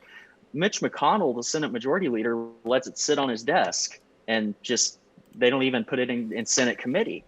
And then, you know, now they're like, oh, we need the Supreme Court justice right now, even though we didn't let Obama have one the entire year before his presidency ended. And, you know, now we have no relief. There are people who need money, and $1,200 10 months ago, you know, that's not going to help anybody. Mm-hmm. So it's a very interesting situation. But back, let's kind of poke it back into where we were with the New Deal and moving into the Southern strategy. So the New Deal had overwhelmingly popular approval. And I mean, we had a 60-year Democratic dominance because of these policies, which started to move the more conservative, disaffected conservatives over into the Republicans, and the Republicans started focusing more on the big business stuff. So that's really where the Democrats started to move liberal. The Republicans started to kind of join around big business, and free market will solve everything, which had repeatedly been proven demonstrably false. So then we had Eisenhower, another war hero, was elected as a Republican in 1953, or in 1952. 53 is when he was inaugurated. But he was more of a centrist, so he wasn't like he wasn't far enough over to be a contrarian. But he supported equal rights for women and African Americans, and a little bit of conservative resurgence ended up with Barry Goldwater. His nomination in 1964, which Barry Goldwater was just a mess. I mean, there are a lot of things that a lot of parallels between Trump today and Barry Goldwater then, although nothing can really compare to the Trumpism that we see today. But Barry Goldwater was a very similar situation. I think because with Trump, it's not necessarily just that Trump bad, Orange Man bad, Trump do fascist things, therefore Trump bad. Yes, those things are true. However, it's not just that he does bad things, because if we're measuring just based off of the things that he did, like I said before, presidents like Andrew Jackson were worse. if Yeah. we there's the side to look at when you're talking about Trump is not just him, but the people he enables. There's a Yes. stochastic effect that comes as a direct result of the way Trump comports himself. And we've seen this in how people view masks. We've seen this in how white supremacist groups get emboldened. We've seen this in how people have reacted to the BLM movement. All of these things are not a response to things that Trump has done legislatively, not things that are going to be officially on his record the same way things like the Trail of Tears were for Andrew Jackson. These are things that are just the end result of how he comports himself and who he enables. That's the factor to look at with Trump is not just Trump and the things he does, it's Trump, the things he does, and how and who he enables and why. And honestly, some of the policy that he has enabled, signed into law, hasn't been bad. All of it hasn't been bad. There are some good things that have come out of a Trump presidency, but the problem is everybody else does his job. He doesn't do his job. He sits down and signs it with a Sharpie, and that's it. But it's his attitude and he's trying to push us into political segregation, a new era of political segregation, where he's talking about Democrat cities and Democrat states. And I'm going to withhold funding from Democrat states because they're Democrat states, which is also affecting all of his voters in those states. But they buy into it because Trump. And it's this feeling that, well, he says what we're all, thinking, and he's anti-PC, but being politically correct is just another word for treating people with respect. Political correctness is treating people like they matter, like they're people with respect. So, people get all mad about, well, you want to be called a different gender than I see you are. You be also PC. And it's like, no, people are complex and they just want to be treated with respect as people. But it's a lot more of his boisterous attitude and tendency to just rant. And he is actually. There's also a point to make that I want to. There's also a point to make. A thing that I want to point out about the support of white supremacy groups. I didn't say support and not condemn. I said enable. I specifically said enable. Absolutely. Because I've noticed there is a tiny bit of pushback in the audience. The thing with Trump is that Trump will say in one interview, I condemn white supremacists. And then he will say in another one, there were fine people on both sides. He will say in one interview, white supremacy is bad, it's an enemy to the nation. And then in another interview, he will say, stand by, stand back. Depending on where you are with Trump, he signals to those groups. And here's the thing, even if he outright says that this idea, white supremacy, is bad, the thing is that a lot of people who are de facto white supremacists don't call themselves white supremacists, don't consider themselves white supremacists. It's like the person who says, I'm not racist, but I don't want my daughter dating a black man, but I'd rather not have a black man fix my plumbing, but I'm not racist, but. You get the, I'm not a white supremacist, but I do think that homogenized ethnic societies are more functional and better on the whole. Just look at Poland. That is a white supremacist talking point, and it is a white supremacist notion. However, the person who says it can say, as people like Stephen Molyneux have, they can say, I'm not a white supremacist. So when you say, but he's condemned white supremacists, it doesn't matter. Because when he tries to speak to both sides, it sounds like he's speaking, and this is because he engaged in what's called news speak. This is a technical term. It sounds like he's speaking to you. You're not a white supremacist. You couldn't possibly be a white supremacist. He's not talking about you. He's talking about those other guys. And we've seen this duplicity happen in several movements. This happened with Gamergate. Oh, I'm not one of those racist Gamergaters over there. I'm for ethics and journalism. And then you go pal around with the people over there anyway later, or the people who are better at masking that they are, in fact, those racists and misogynists over there. This duplicity of, I'm not one of those guys. I'm not one of those people, but I still espouse those views. It's like a Christian saying, I'm not hateful, but I think that if you're gay, you're going to burn in hell, and you deserve it, and it's going to be painful, and it's going to be the worst thing in the world. But I'm not hateful. You can convince yourself you are not this negative thing, and then in the next breath espouse all of these things. It is a form of cognitive dissonance, and it is a thing that Trump enables. That is the word I used for a reason.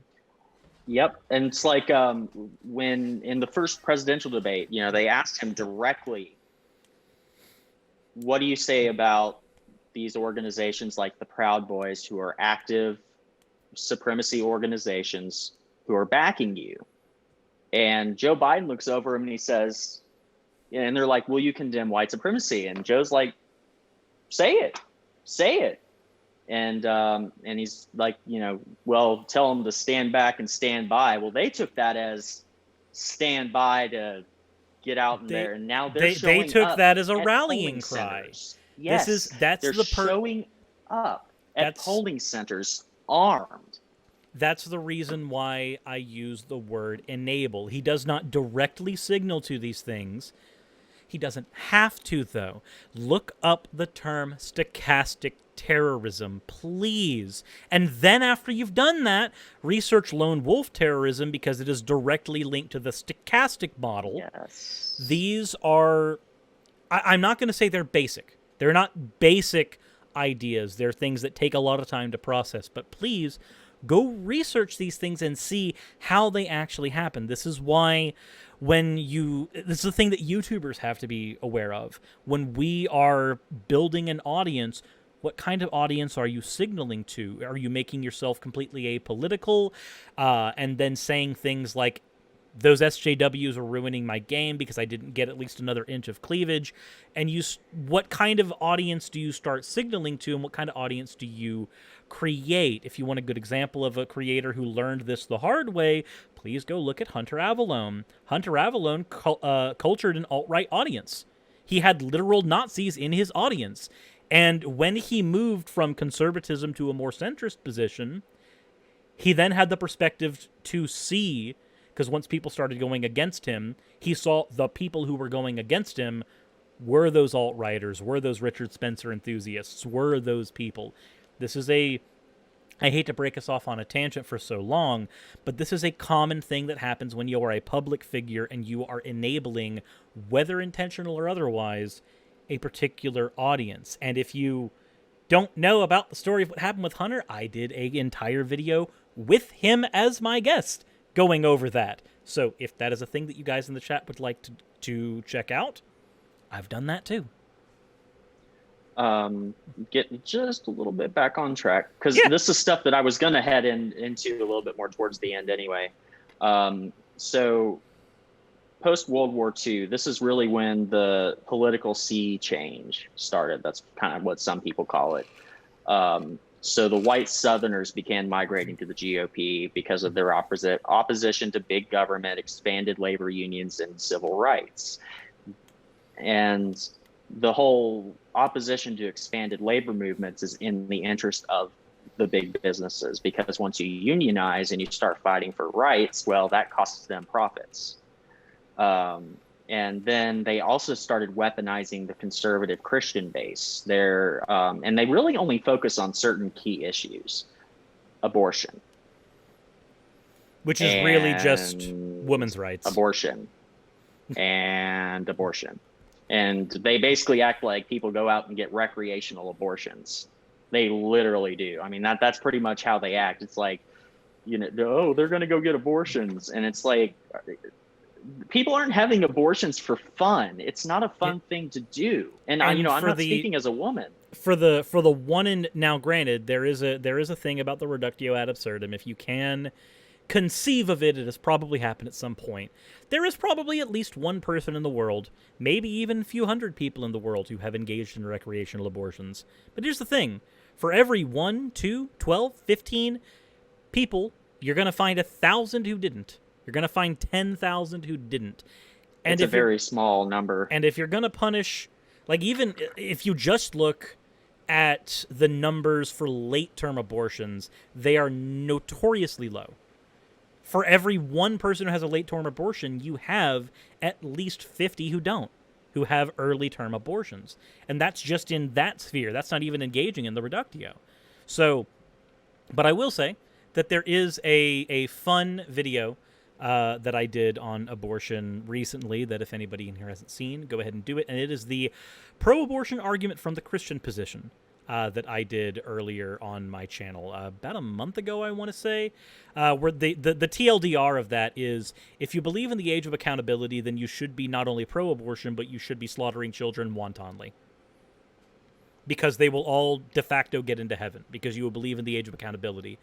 And on the juxtaposition, if you don't believe in the age of accountability, you believe in a God that would send an innocent child to hell, and maybe you should figure out why you're worshiping that God now.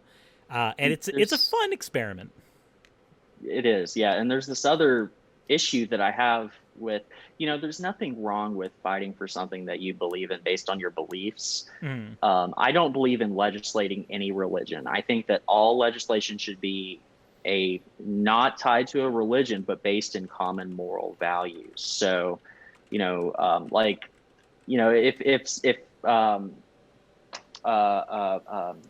that name?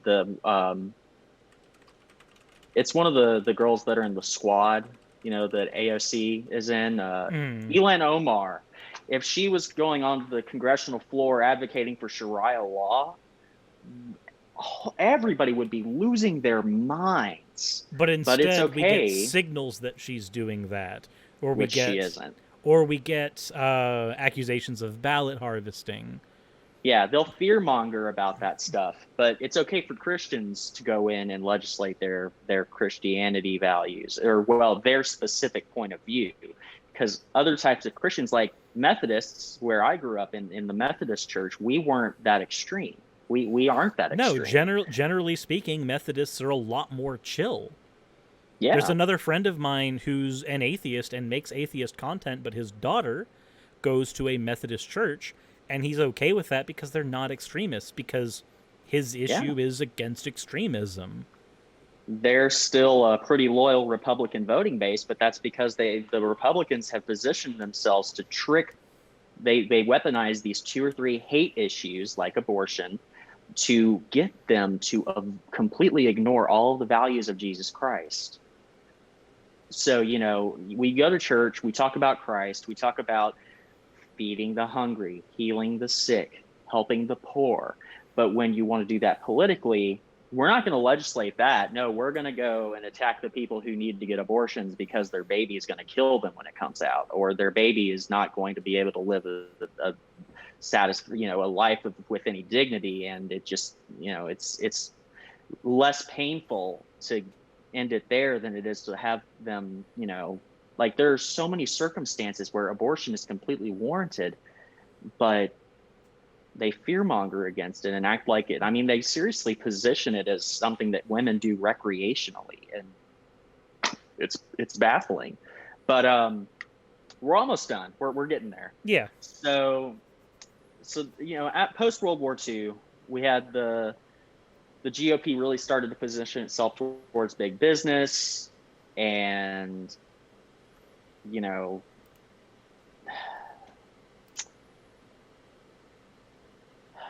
their opposition to expanded labor unions, anything that helps people, basically. The Democrat support for civil rights, they were against. They took the, opposition to abortion and other culture war type issues is what energized the Republican base. Black voters who were loyal to the Republican Party that freed them, in the Civil War, they started voting Democratic after the Depression and the New Deal. So, from Reagan to Trump, this is where it gets fun. So modern Republicans. Actually, we skipped over Nixon. Nixon's a good point. Let's just flash back to Nixon for a second. Quick So you all know, flashback to the sweaty man. oh boy, that debate versus JFK, where the lights were so hot. JFK was, there calm and cool, and Nixon was like, yeah, he had no idea how to deal. Like, look, I can already tell you, being under studio lighting, it's warm. It's very warm. And I think this was like one of the first, if not the first, televised debate, and Nixon just had not prepped for it the right way. He didn't know how anyway, to. So Nixon lost to Kennedy, and then Kennedy and Johnson happened. Johnson introduced the Civil Rights Act of 1968. I watched that entire address before Congress, actually. It was actually before John Lewis died. I was listening to something on NPR, and I went and I listened to the whole thing. The part where he said, "We shall overcome," I mean, that brought me to tears. It was really powerful. Now, that wasn't necessarily part of their platform, but it was something they decided to take in because it was big enough of an issue that they felt they needed to move forward on this. So yeah, after Johnson, it's, Nixon's the next guy that wins. And then Watergate. Yeah, and then Watergate. I was trying to get the other stuff around Watergate into my head. I mean, Nixon being one of the few modern Republicans we had at that point, had started pushing more towards big business again. And if you look at charts of the wealth gap from the 40s onward, we're looking at, in the 40s, around the New Deal time, FDR had the very top 1%. They were taxed at about, I think it was either 70 or 90%. They were taxed a lot. It was 70, and it was up to 90 during wartime. Yes, how that generally worked. 70.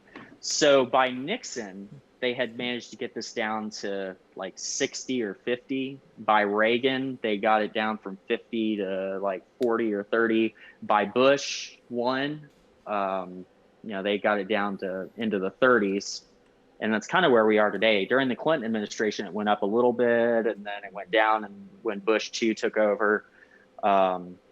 So, we went from the top people paying their fair share, and then, slowly going where they're paying less and less, and suddenly they're not paying as much as we are, which, of course, huge federal deficits. While during the Cold War, we're building this massive arms race of stuff that we're never going to need. We built a nuclear sub that was capable of launching hundreds of nuclear missiles, literally never got used. There was no need to even send it out. We built it just because, and it cost like 1.2 billion, I think was the number I heard. There was no point. So at the end of the Cold War, they, I guess that was at the end of the Reagan administration during the election in the election of 88 into 89. They were talking about a peace dividend. Take the money that we don't have to spend on defense anymore and put it into social programs. And this was one of the things, among others, that H.W. Bush decided to do that whole Desert Storm thing. He also thought that it would advantage him politically because we were scarred from our military image after Vietnam because we lost. Bad lost. Destroyed Vietnam, but we still lost. So he figured, oh, well, let's go, bomb Kuwait and Iraq for 6 weeks. And he thought that would, show that he was a strong president and reassert American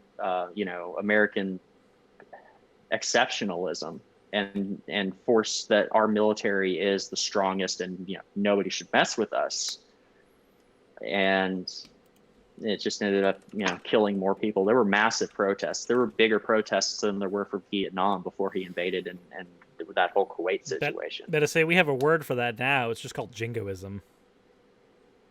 Yes. That's nationalism in the form of the bombs. Yeah, really. So that's around the time where they started weaponizing terms like support our troops. If you're not supporting the troops, that means, and support our troops literally equaled supporting war. You aren't supporting the troops if you want them to come home. You're supporting troops by sending them to war. Which is weird, because there's a fun dichotomy that I want to tangent on for a quick second. Like you said, supporting the troops should effectively mean letting them come home and see their families. That's what it should mean. There's another fun dichotomy. 9 times out of 10, because of the way those terms were weaponized, you get people in the GOP who are ridiculously patriotic when it comes to the military. And they will also say, out of the other side of their mouth, that riots are not a legitimate form of protest because violence should never be used to solve a problem of policy.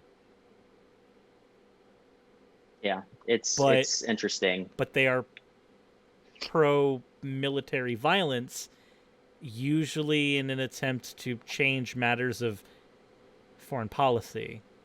We will carpet bomb a country on the other side of the planet, literally, for oil or for non-existent weapons of mass destruction, or, the CIA can, we have all that some of that stuff unsealed now, where there were no WMDs. We've known that for a while.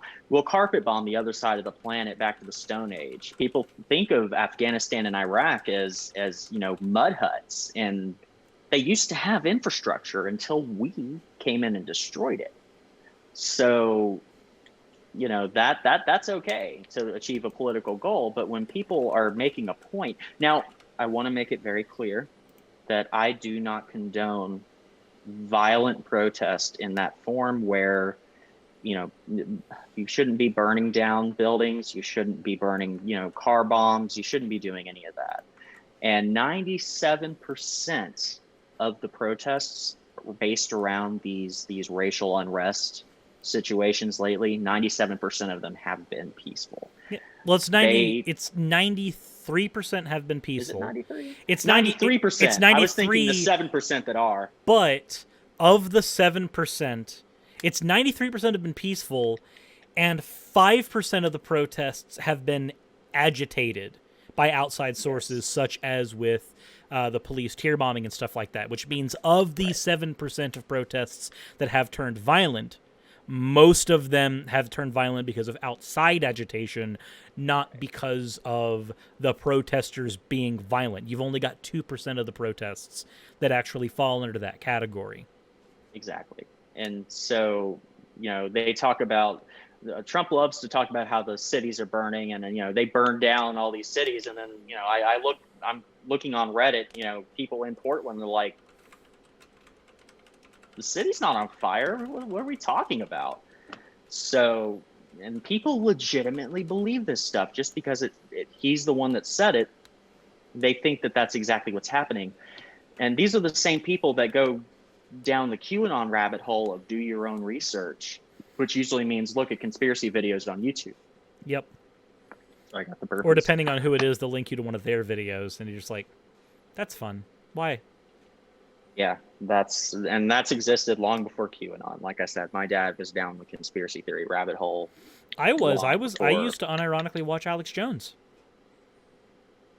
Oh, God. You know the person who introduced me to him. You personally know him. John? No. No? No, Ryan. You personally know who introduced me to Alex Jones. Yeah, I recently pushed them back out too. That chat channel is just it's just a cesspool of what he's into right now is defending all of their moves without defending Trump himself. So he's like, all of this is okay, and here's why all these things are true. He's also the one that he told me recently that Bill Gates was standing trial in India for something with his health outreach thing. Mm-hmm. Absolutely categorically false. I don't argue it with him while he's here. He just goes on his tangent and he talks. Overall, I mean, overall over the last 10 years, he's been a decent friend. I've had a lot No, of good time I with him. agree. I've never had a point in time where Ryan was not a good friend to me back when I was You're living lucky. there. I also had less exposure to him though. My thing is Yeah. that during the time that we were, he was the one who introduced me to Alex Jones, to Zeitgeist, to that type of like the Bilderbergers are going to make the funding for the federally The reserved gay Rothschilds frogs. own all the banks. That whole and it's always, when you look at that stuff and you go far enough down the rabbit hole, you always find anti-Semitism down at the bottom, and it's Yes. it's weird. And my best It's friend the is globalists. Well, what are the globalists? Yeah. The elite. Well, what are the elite? The people who control all the money and everything. Well, what are they? The Rothschilds Jews. and George Soros And what are they? Cookies. I'm sorry, that was a jab at fucking Fuentes.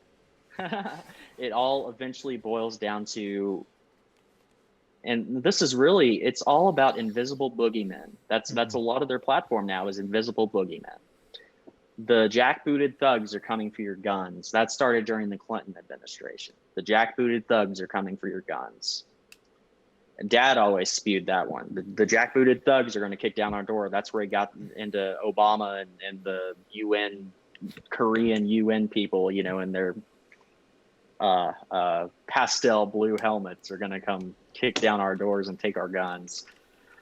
So around the end of the Cold War, you know, we had Jimmy Carter, who, as much as we'd like to think Carter was an amazing president, he still enabled probably a little bit of it against his will, but his administration still enabled the corporate establishment, and it still took away from human needs. And then this got even worse with Reagan, and we were still in the Cold War, increasing military spending. And, tax cuts are great, especially when they're on the rich, and the free market's going to solve everything. And I'm like, I've never heard a good plan for how the free market is going to resolve poverty, because there's never going to be a 0% unemployment rate, and everybody is not able to work.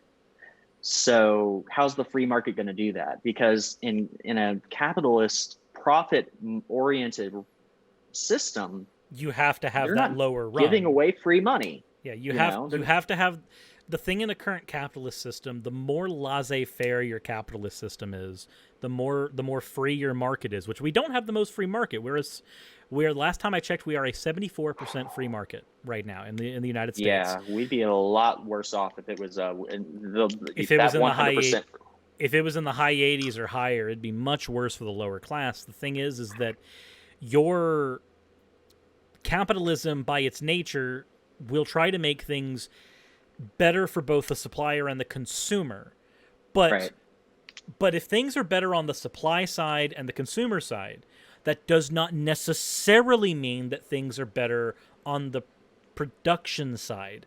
The production side has to suffer for the consumer. The production side has to suffer for the supplier. The production side has to suffer for both sides of the economic spectrum, and therein lies the issue with capitalism. This is why, if you're going to have capitalism, regulate it with socialized policies, single-payer systems that allow people to actually function under that. Yeah. Or replace it with a better economic system, but don't go the laissez-faire route. And democratic socialism is not about communism. I want to make this very clear. No, it's about incrementalism. Democratic socialism is not communism. It's not about overthrowing capitalism. It's not about getting rid of the market or systems that we have in place. It's about reforming them where the people who provide the labor that generates the revenue get benefits from their labor. You know, it's really something. I mean, it's a battle we've been fighting for over 120 years now. More than that, So, go back to the even longer. Go back to the theories proposed by Edmund Burke and Adam Smith, and their differing ideas on how economics function. With Adam Smith, you've got the labor theory of economics, where labor adds value to an item. But then on the other side of that, you've got Burke, who argues that, well, no, it's when the item is purchased that value is bestowed on the item. So if somebody's not willing to purchase something for a certain amount, then it's not worth that much. But that's an etymological issue where he's arguing that price and value are the same thing. Something can be valued at $10,000, but if I buy it for $10, is it valued less? No. So there's a long history. If you're in the audience, I implore you, please go look up like old conversations from Adam Smith and from Edmund Burke. Look at their old writings on this. It's fascinating to see how far back this rabbit hole goes. It takes a quick Google search. Burke is also one of the people we can point to when talking about like modern conservatism, how this idea kind of came into being. The idea that if you're a leftist, you'd call it bourgeois control, is something that Burke kind of advocated for. He's like, well, the people who have the money and the power should be the one bestowing value on these individual areas of the market. That was kind of his thing. Oh boy, yeah. So what that's leading into, give me just a second. I've got the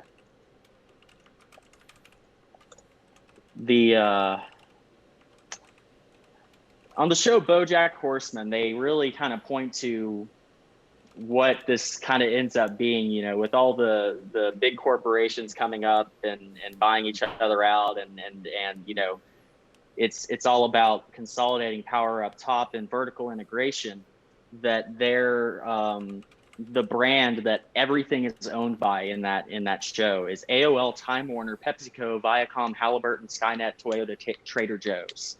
Okay, so it's cyberpunk. I wasn't aware that BoJack Horseman was cyberpunk. Because that's basically kind of what it is. Yeah, it's yeah. So you know, it's like they have an interview with Manatee Fair, because you know they're all animals, so it's Manatee Fair instead of Vanity Fair. And Manatee Fair is owned by AOL, Time Warner, PepsiCo, Viacom, Halliburton, Skynet, Trader Joe's, Toyota, Trader Joe's. So it's a great show, especially when you're depressed and hate your life. It actually helped me overcome. It lets you engage in projection for a little bit. Yeah, but it also helps you kind of realize where you need to work on your issues. So my post-unemployment bout with alcoholism, it was BoJack Horseman. The last season, it really helped pull me out of that. Like, it saved my life in the end. There's always a conversation to be had about the way media can save lives when you don't expect it. For everybody who wants to say something bad about League of Legends, that literally prevented me from killing myself when I lost my career at QT because of anxiety and depression. Like, I lost everything, dealt with eviction, like all that shit. League was basically the thing that kept me from going out because it gave me access to friends I was playing with. That building a support network that way was the thing that kept me alive. Yeah. I never got suicidal, but I was just dead. You know, I had my job ripped out from under me. I had a seizure on the floor in the middle of the building at work when I worked at Navy Federal Credit Union. 2 days after that, they opened the inquiry to terminate me. About a month later, within that month, they decided to move us from the site that I had just bought my house next to, way out about, I don't know, how far is Milton from Pensacola? That's about a 40-minute drive. Yeah, it's like a 40-minute drive, exactly, to a satellite site out there. Then, you know, I showed up, I did my job, but there was a middle manager that was just straight up, he wanted me out, and it was pretty obvious. So I started interviewing for other teams.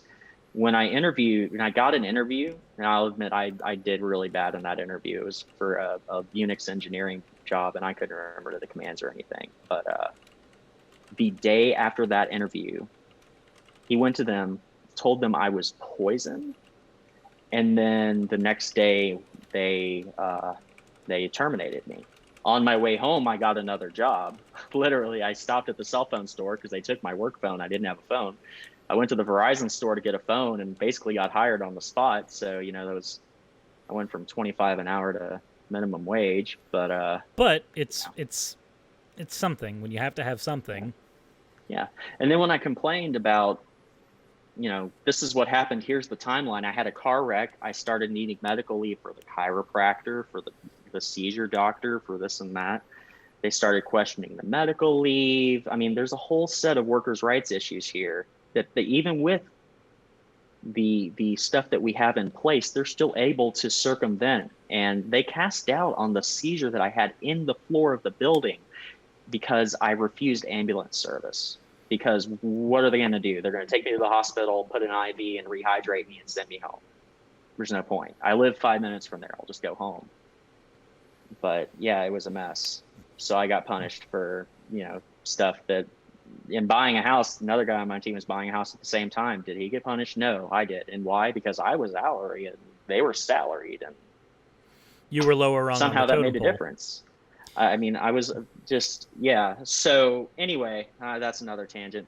So let's fast forward a little bit, I guess. Is there a specific point you want me to pick up at? So I think the last thing that we probably need to end on with all this, we've gone into a little bit of the flip, how Republicans kind of became more of the let's go for big business, and Democrats became the let's kind of not, because the New Deal was kind of that slide out of that. I didn't point out when there was a point earlier about the New Deal didn't get us out of the Great Depression. You're right. We also had the second New Deal, which helped with that, because it was a 10-year process. It was long. Yeah, it took a lot of legislation, and it was working because that's why FDR kept getting reelected, because the policies as they progressed were working and brought us into that. And some people will say, and it is true, that World War II did bolster our economy a lot. Yeah, the war economy is always a booming thing.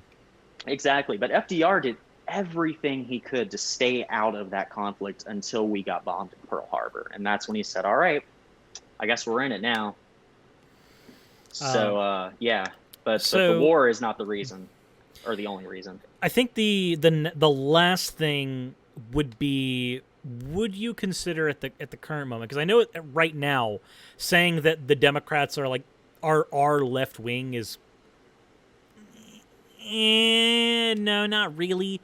They're just now getting influence, but no, they are on the global political spectrum. They are center right, and they haven't really fought the Republicans a lot over the last 40 years, because the Republicans are very, their pro-war movements have also directly related war to patriotism. If you don't support the troops by sending them off to die, you're not a patriot. And unfortunately, there's a conflation we have between the troops and the people who send them places, because I noticed that this is a thing that happened with the Vietnam War. Was one, yes, we didn't win the conflict, and two, it was a pointless war for us to have engaged in the long term. Exactly. But because people have a tendency to shorthand and scapegoat, people treated the Vietnam veterans horribly when they got back, instead of looking at the people who sent them places. These are people who were in mud trenches trying to fight for their lives. These were kids. They were 18. You might not agree with the war they fought. I don't agree with the war they fought, but you can't just sit there and spit on them when they come back. It's like if somebody was born and raised and was forced to live in a gladiatorial arena, when they get out of that, you can't just go, well, you're a mass murderer, I hate you, you've killed 30 people. Well, yeah, they did, to survive. What the fuck do you want? Don't blame them. Blame the fucking Julius Caesar wannabe that threw them in the pit. Yeah, it's really disappointing. I have the utmost respect for anybody in the service, especially those who have gone overseas and fought, no matter whether the wars they fought were just or not. They went out there, they did what they were told.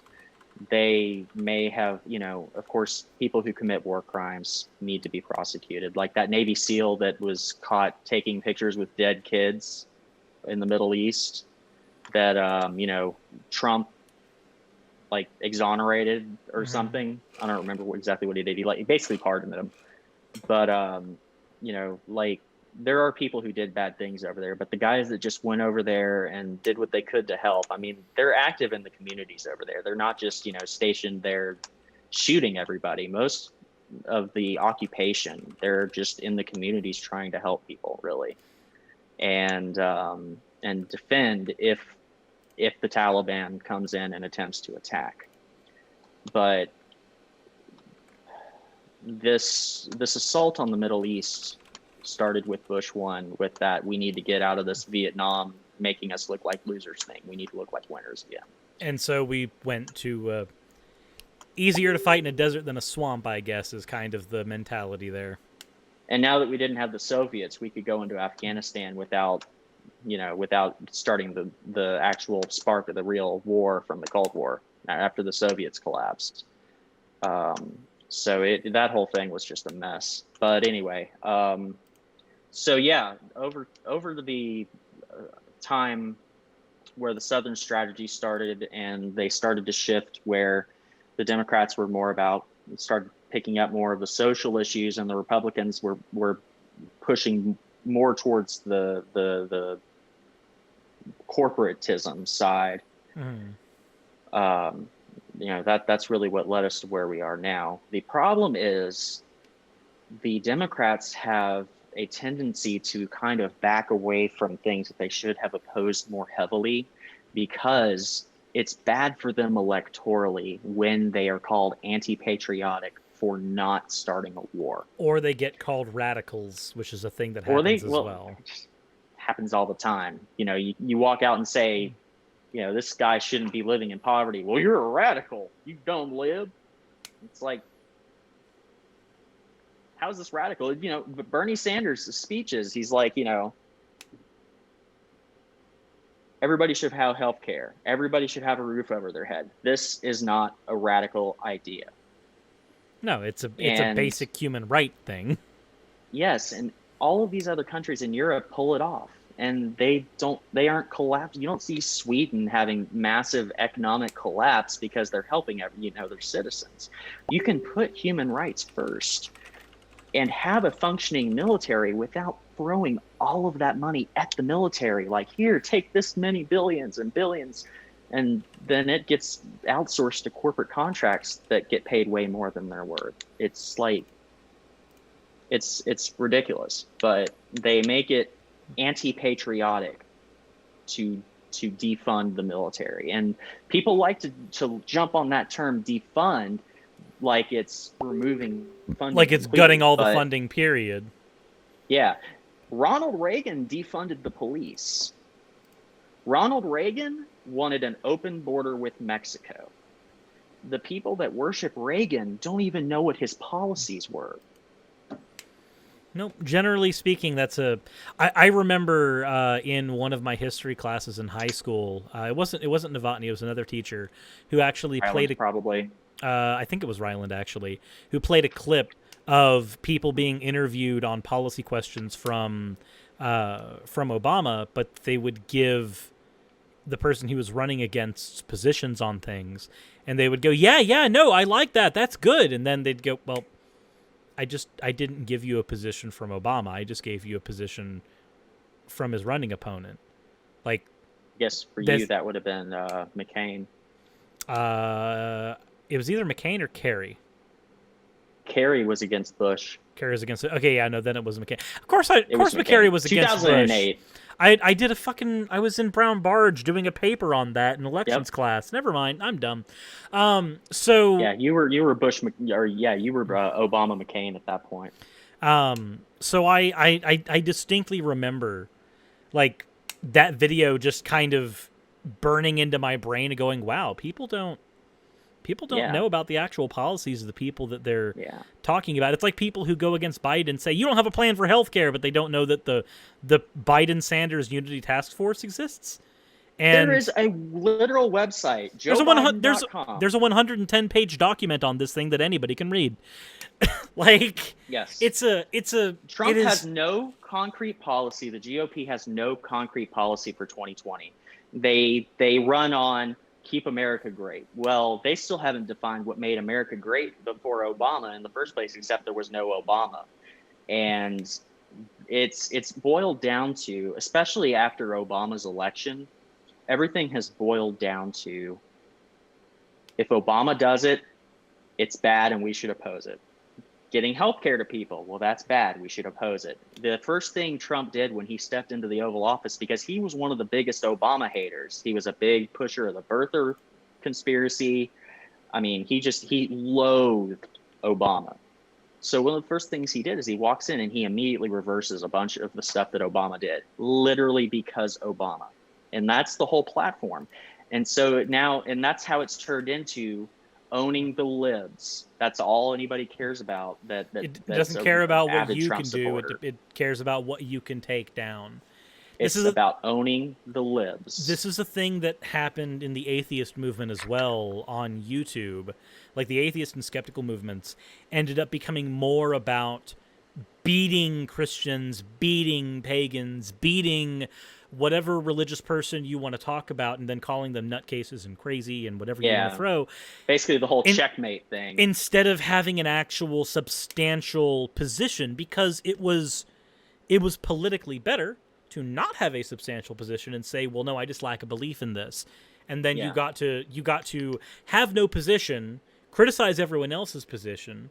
Yep. And it puts you in this almost unassailable position. Now, there's merit to that in some cases. If you don't want to have political conversations or religious conversations, you want to just be an atheist and not have random Southerners tell you that you're going to burn in hell, then yeah, the lack of belief position gets you out of a lot of awkward situations.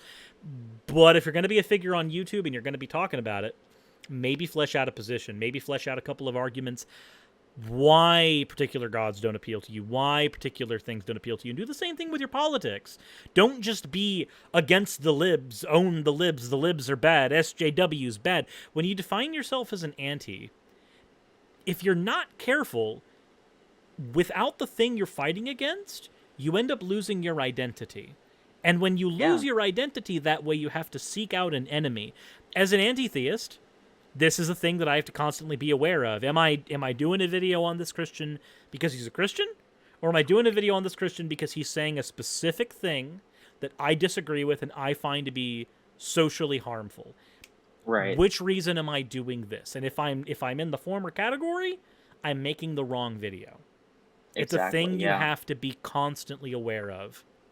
So what we've boiled down to, just to reiterate, in the political sphere is everybody that I know that is an avid Trump supporter, not a swing voter that's like, based on one issue. They're like, well, maybe this guy's, I haven't even met a swing voter in this cycle, but especially the guys that, around here, we've got guys that fly, like, I'm not even kidding, 8 Trump flags, including one of those ones where he's photoshopped on Rambo.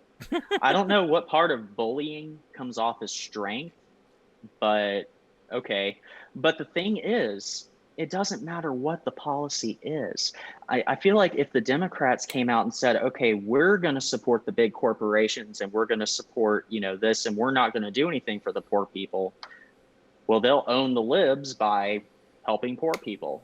Maybe it's a fun experiment to try, but that's not something I want to experiment with on the global scale. But it would be interesting to see in a couple of focus groups how that would play out. Like, use that same kind of weaponized ideology, but just target it into places that actually matter. This is a thing that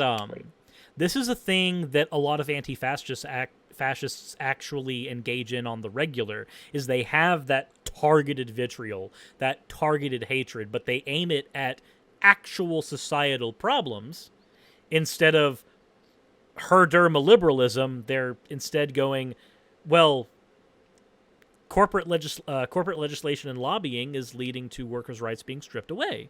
Yeah. So if you can't point to a specific policy and say why it's wrong, if you're just going out there because of a couple of demons, if you like Tommy Tuberville, his ads, well, Doug Jones is down there with Chuck Schumer and Pelosi. That's how he ends his ad.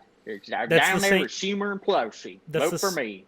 That's the same thing we've gotten with, like, the anti-John Ossoff ads here. It's not that I'm, like, in favor of John Ossoff specifically. Selling me on any Democrat is hard. I'm a leftist. I want not center-right policies. I want actual fucking leftist policies. At least in Georgia, they're kind of moving that direction. Stacey Abrams was cheated and out of that governor's seat. Georgia is still we just got fucking polls. majorly green. who's a QAnoner. Oh, I hated that.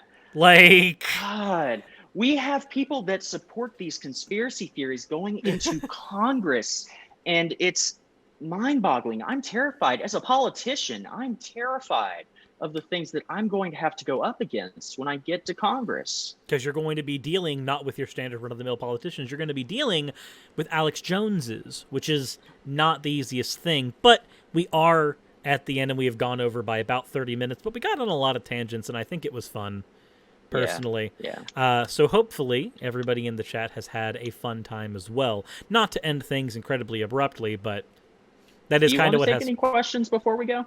I could do a couple. We got a couple minutes we can use. Take a couple of questions. Are there any questions in the chat? I know that we kind of answered a couple just as we were going off the cuff. But if there are any questions that you guys have based on the topics we've covered thus far, now would be the time to get them in. I don't prioritize Super Chat questions, but if you want to do it via Super Chat, I'm never going to complain about throwing money at me. That's never a thing I'm going to be upset about. So I do actually. I'm glad to see, being the first time here as a guest, I'm actually glad to see your people actually have a pretty good conversation going in chat. So. Oh yeah, we've got 128. That's nice, yeah. We got 128 concurrent viewers just kind of chatting along. Nice. Thanks, guys. I mean, I appreciate y'all, interacting with us. That's really good. But yeah, if you have any questions, especially for me, since this is the stuff I've been looking at for the last couple of years.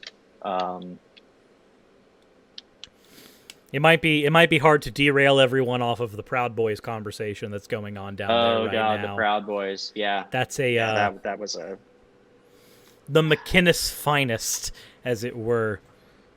They've got the poll trainers, or the poll training this year for poll workers. They are, for the first time ever, they're being trained on how to deal with poll watchers that are coming in armed, and like Trump said, watch the polls for any funny business. But it's like, that's what the whole system is set up, where you don't need that.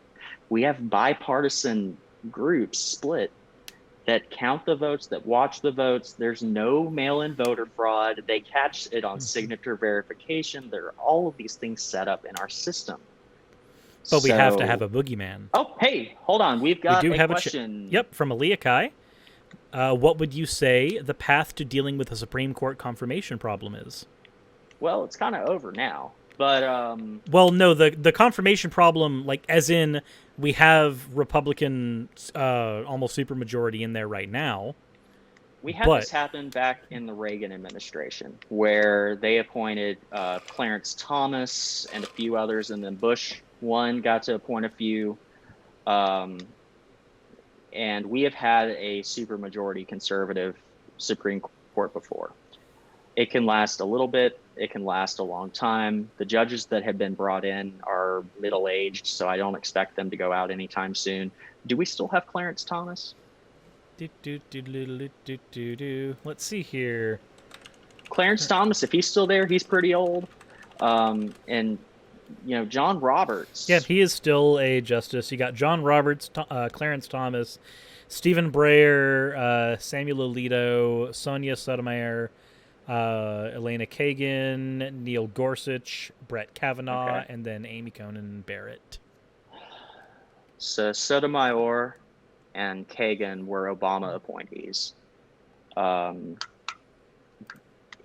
funny thing, during Ruth Bader Ginsburg, when she was confirmed to the Supreme Court, she had a nearly unanimous vote in the Senate to confirm her. Mm-hmm. I think it was 98-2 to confirm RBG. And I kind of missed where our question is. It got buried a little bit. So the question was the Supreme Court. Yeah, the question was basically what is the path going forward to deal with this current issue? Okay, aside so from just waiting it out. Yeah, aside from just waiting it out. Now, the commentators like to bring up the whole court packing thing, and that's a big point that they're asking Biden's like, do you support court packing? And it's like, well, what does court packing even mean? And what they're trying to trap the Democrats into saying is, well, we're going to expand the court to level it out. Generally, the court has pretty much been level throughout history outside of a few different small periods of time. And recently, I mean, John Roberts has been our swing vote because he actually believes in a balanced court. And if there's something where he's a moderate on, he will side with the more liberal justices if he believes that that's what's morally correct. John Roberts, actually, in my opinion, has been an amazing Supreme Court justice, nonpartisan. I mean, I think he was a great pick. The problem now is that we do have this supermajority, and one of the things I can say is Biden, in his plan, and of course we don't all know exactly what the plan is yet. I've been hearing things from some insiders here and there that are pointing towards a kind of we're going to look at judicial reform. We're going to look at the entire American judicial system. The reason that the Trump administration has been able to confirm so many federal court nominees is because the Senate, once they got a Republican majority, again, literally blocked everything Obama did. Mm-hmm. So they'll say, well, Obama left us 200 open vacancies. Well, it's because they wouldn't let Obama fill them. They would not let him do it. McConnell did that for ages, just blocking everything on principle. Yeah. It was like 2 years. And then it was it was like a year before the election. They said, well, no Supreme Court justice. We should let the American people decide. And then here we are, a week out, and we just confirmed one. The American people didn't get to decide. And they're like, well, he's the duly elected president. So was Obama.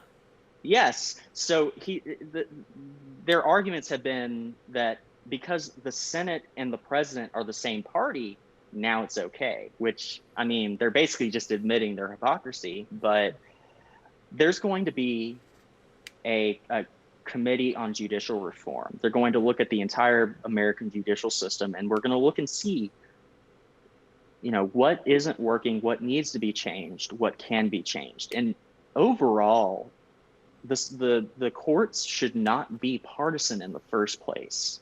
If a court is partisan, it completely undermines the whole purpose of the court. Mm-hmm. The courts are there to interpret the law and make a decision. Now, there are differences in how people can interpret the law. Constitutional originalists that say, well, this should apply exactly how it was written 200 years ago. But if it worked that way, then only white male landowners would be able to vote. Yeah, so we'd still have things like slavery because it was written. Yeah. Things were written specifically for that reason. We have a couple other questions. One is proportional representation, single transferable vote elections, or a combination of the two. Define it. Do you say single transferable? Sable legal. If you want to clarify that question later, proportional representation or single transferable vote elections. Single transferable vote election sounds like direct democracy, where everybody gets a vote on everything rather than electing representatives. I believe that. That's my understanding.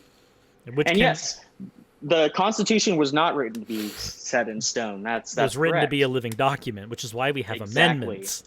And this is why constitutional originalism is just like a cover for conservatives to block anything towards progress, because they don't actually care about what the Constitution originally said, because we have amendments. But the thing to get around that is you are going to have to solve these problems through the legislature. So if the judiciary blocks something as unconstitutional, and they'll give their reason in their majority opinion why they block it, then you would go through the House, the Senate, and the president to write legislation that enables that. Once that legislation is written that enables it, they can challenge it in the courts. But if it's law, it's law. So that's really what this boils down to. And then another question that was in here. Give me a second.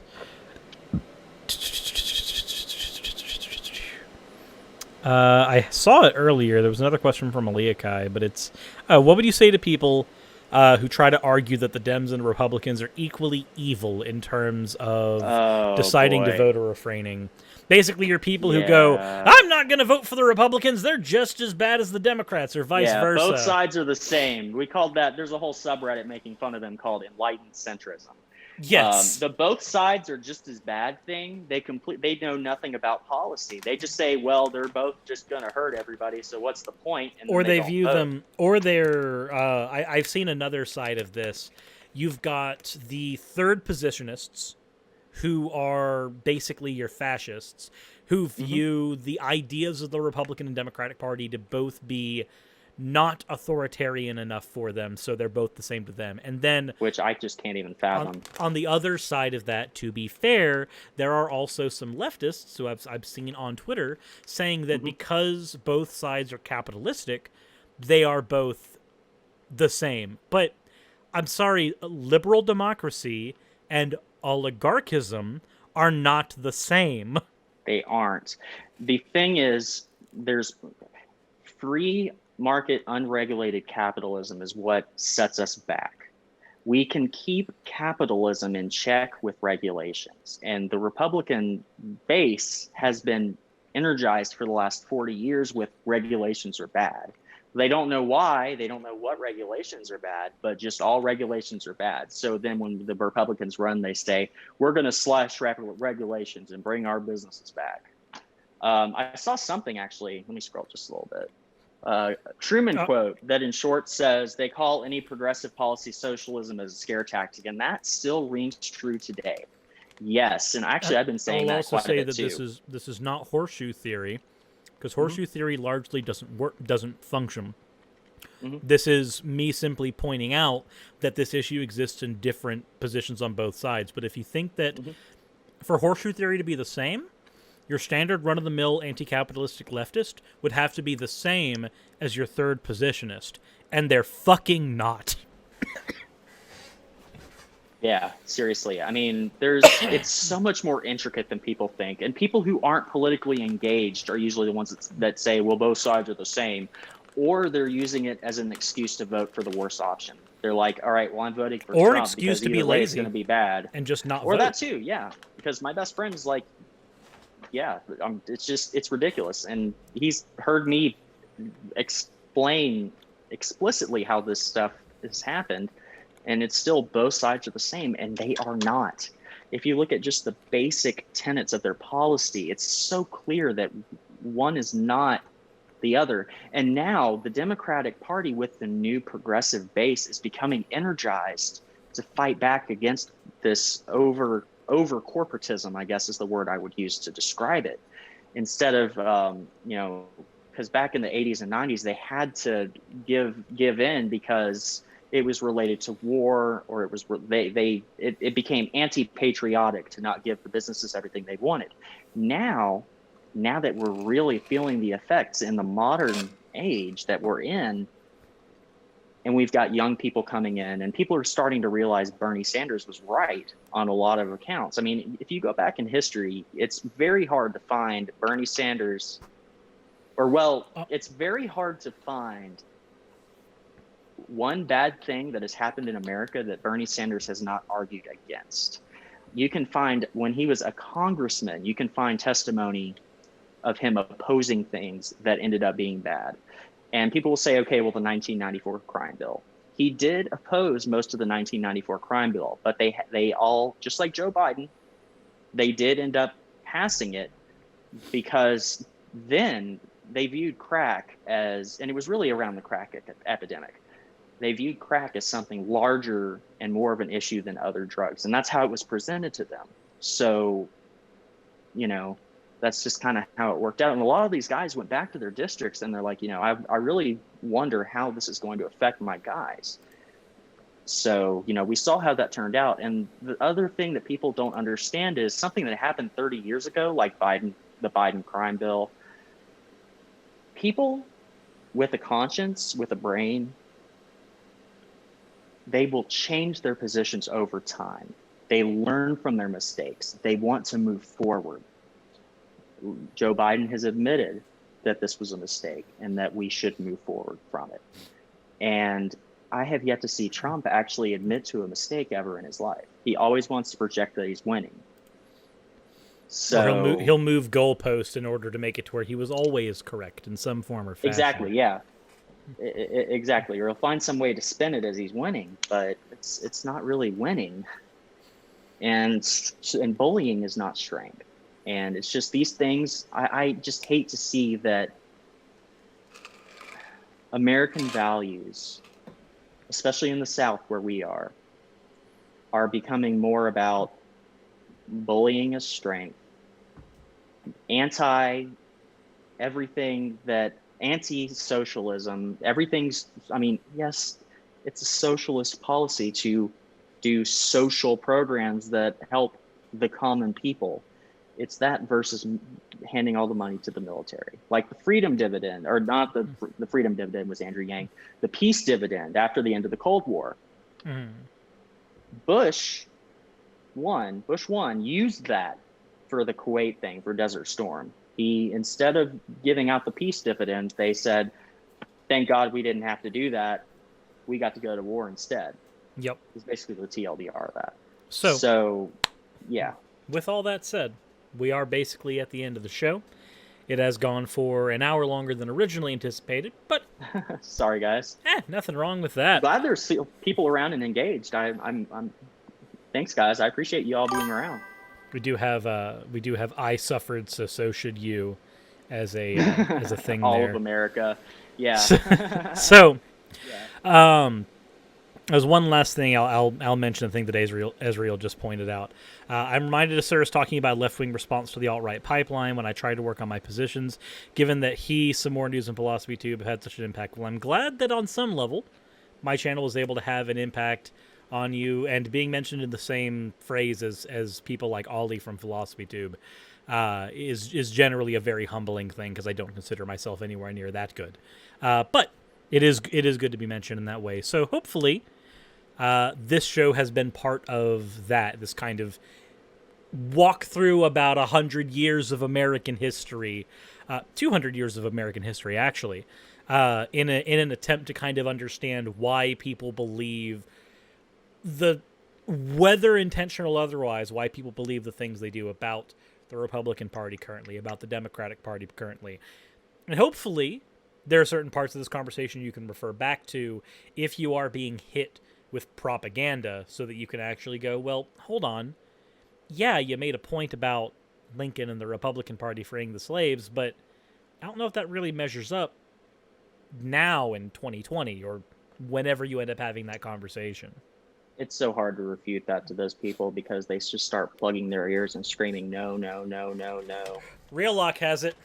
Like the stream or Real Suris gets it. He's right there in the corner. He'll get it if you don't like the stream. Do it. If there's 129 viewers. If there are not at least 100 likes, Real Suris gets the foam. Jack and Quill says, no. All right. I actually think that we could make a pretty productive second episode out of this and delve deeper into. Well, there was mentions of some people points.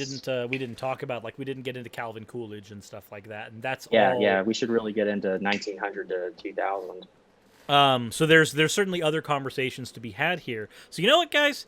If you want to see Billy on for another episode going into a little dive into United States political history, then let us know in the comment section or in the chat, as both will be available forever. With that said, Billy, do you have any final words before we cut the stream? No, just, I mean, it's been a pleasure. It's one of the first time I've had a chance to really talk to a larger audience about these kinds of things. I'm sorry we've went on so many tangents. It just kind of, especially between Chris and I, it's just, it kind of goes down tangent rabbit holes sometimes. But, if you guys want to see more, I definitely would love to come back and talk more to y'all. I think we can have some more really productive conversations and structure them a little bit better and get some really informative information out there for you guys so you can kind of learn more about how this stuff works. I'm just glad that people are still interested in these subjects. So yeah. Okay, cool. Y'all guys seem to be pretty stoked on me. So There's so as for shilling, there's currently not a platform that Billy engages in to shill. This is just a person I know who is informed on these issues, who I've known for about half of my life now.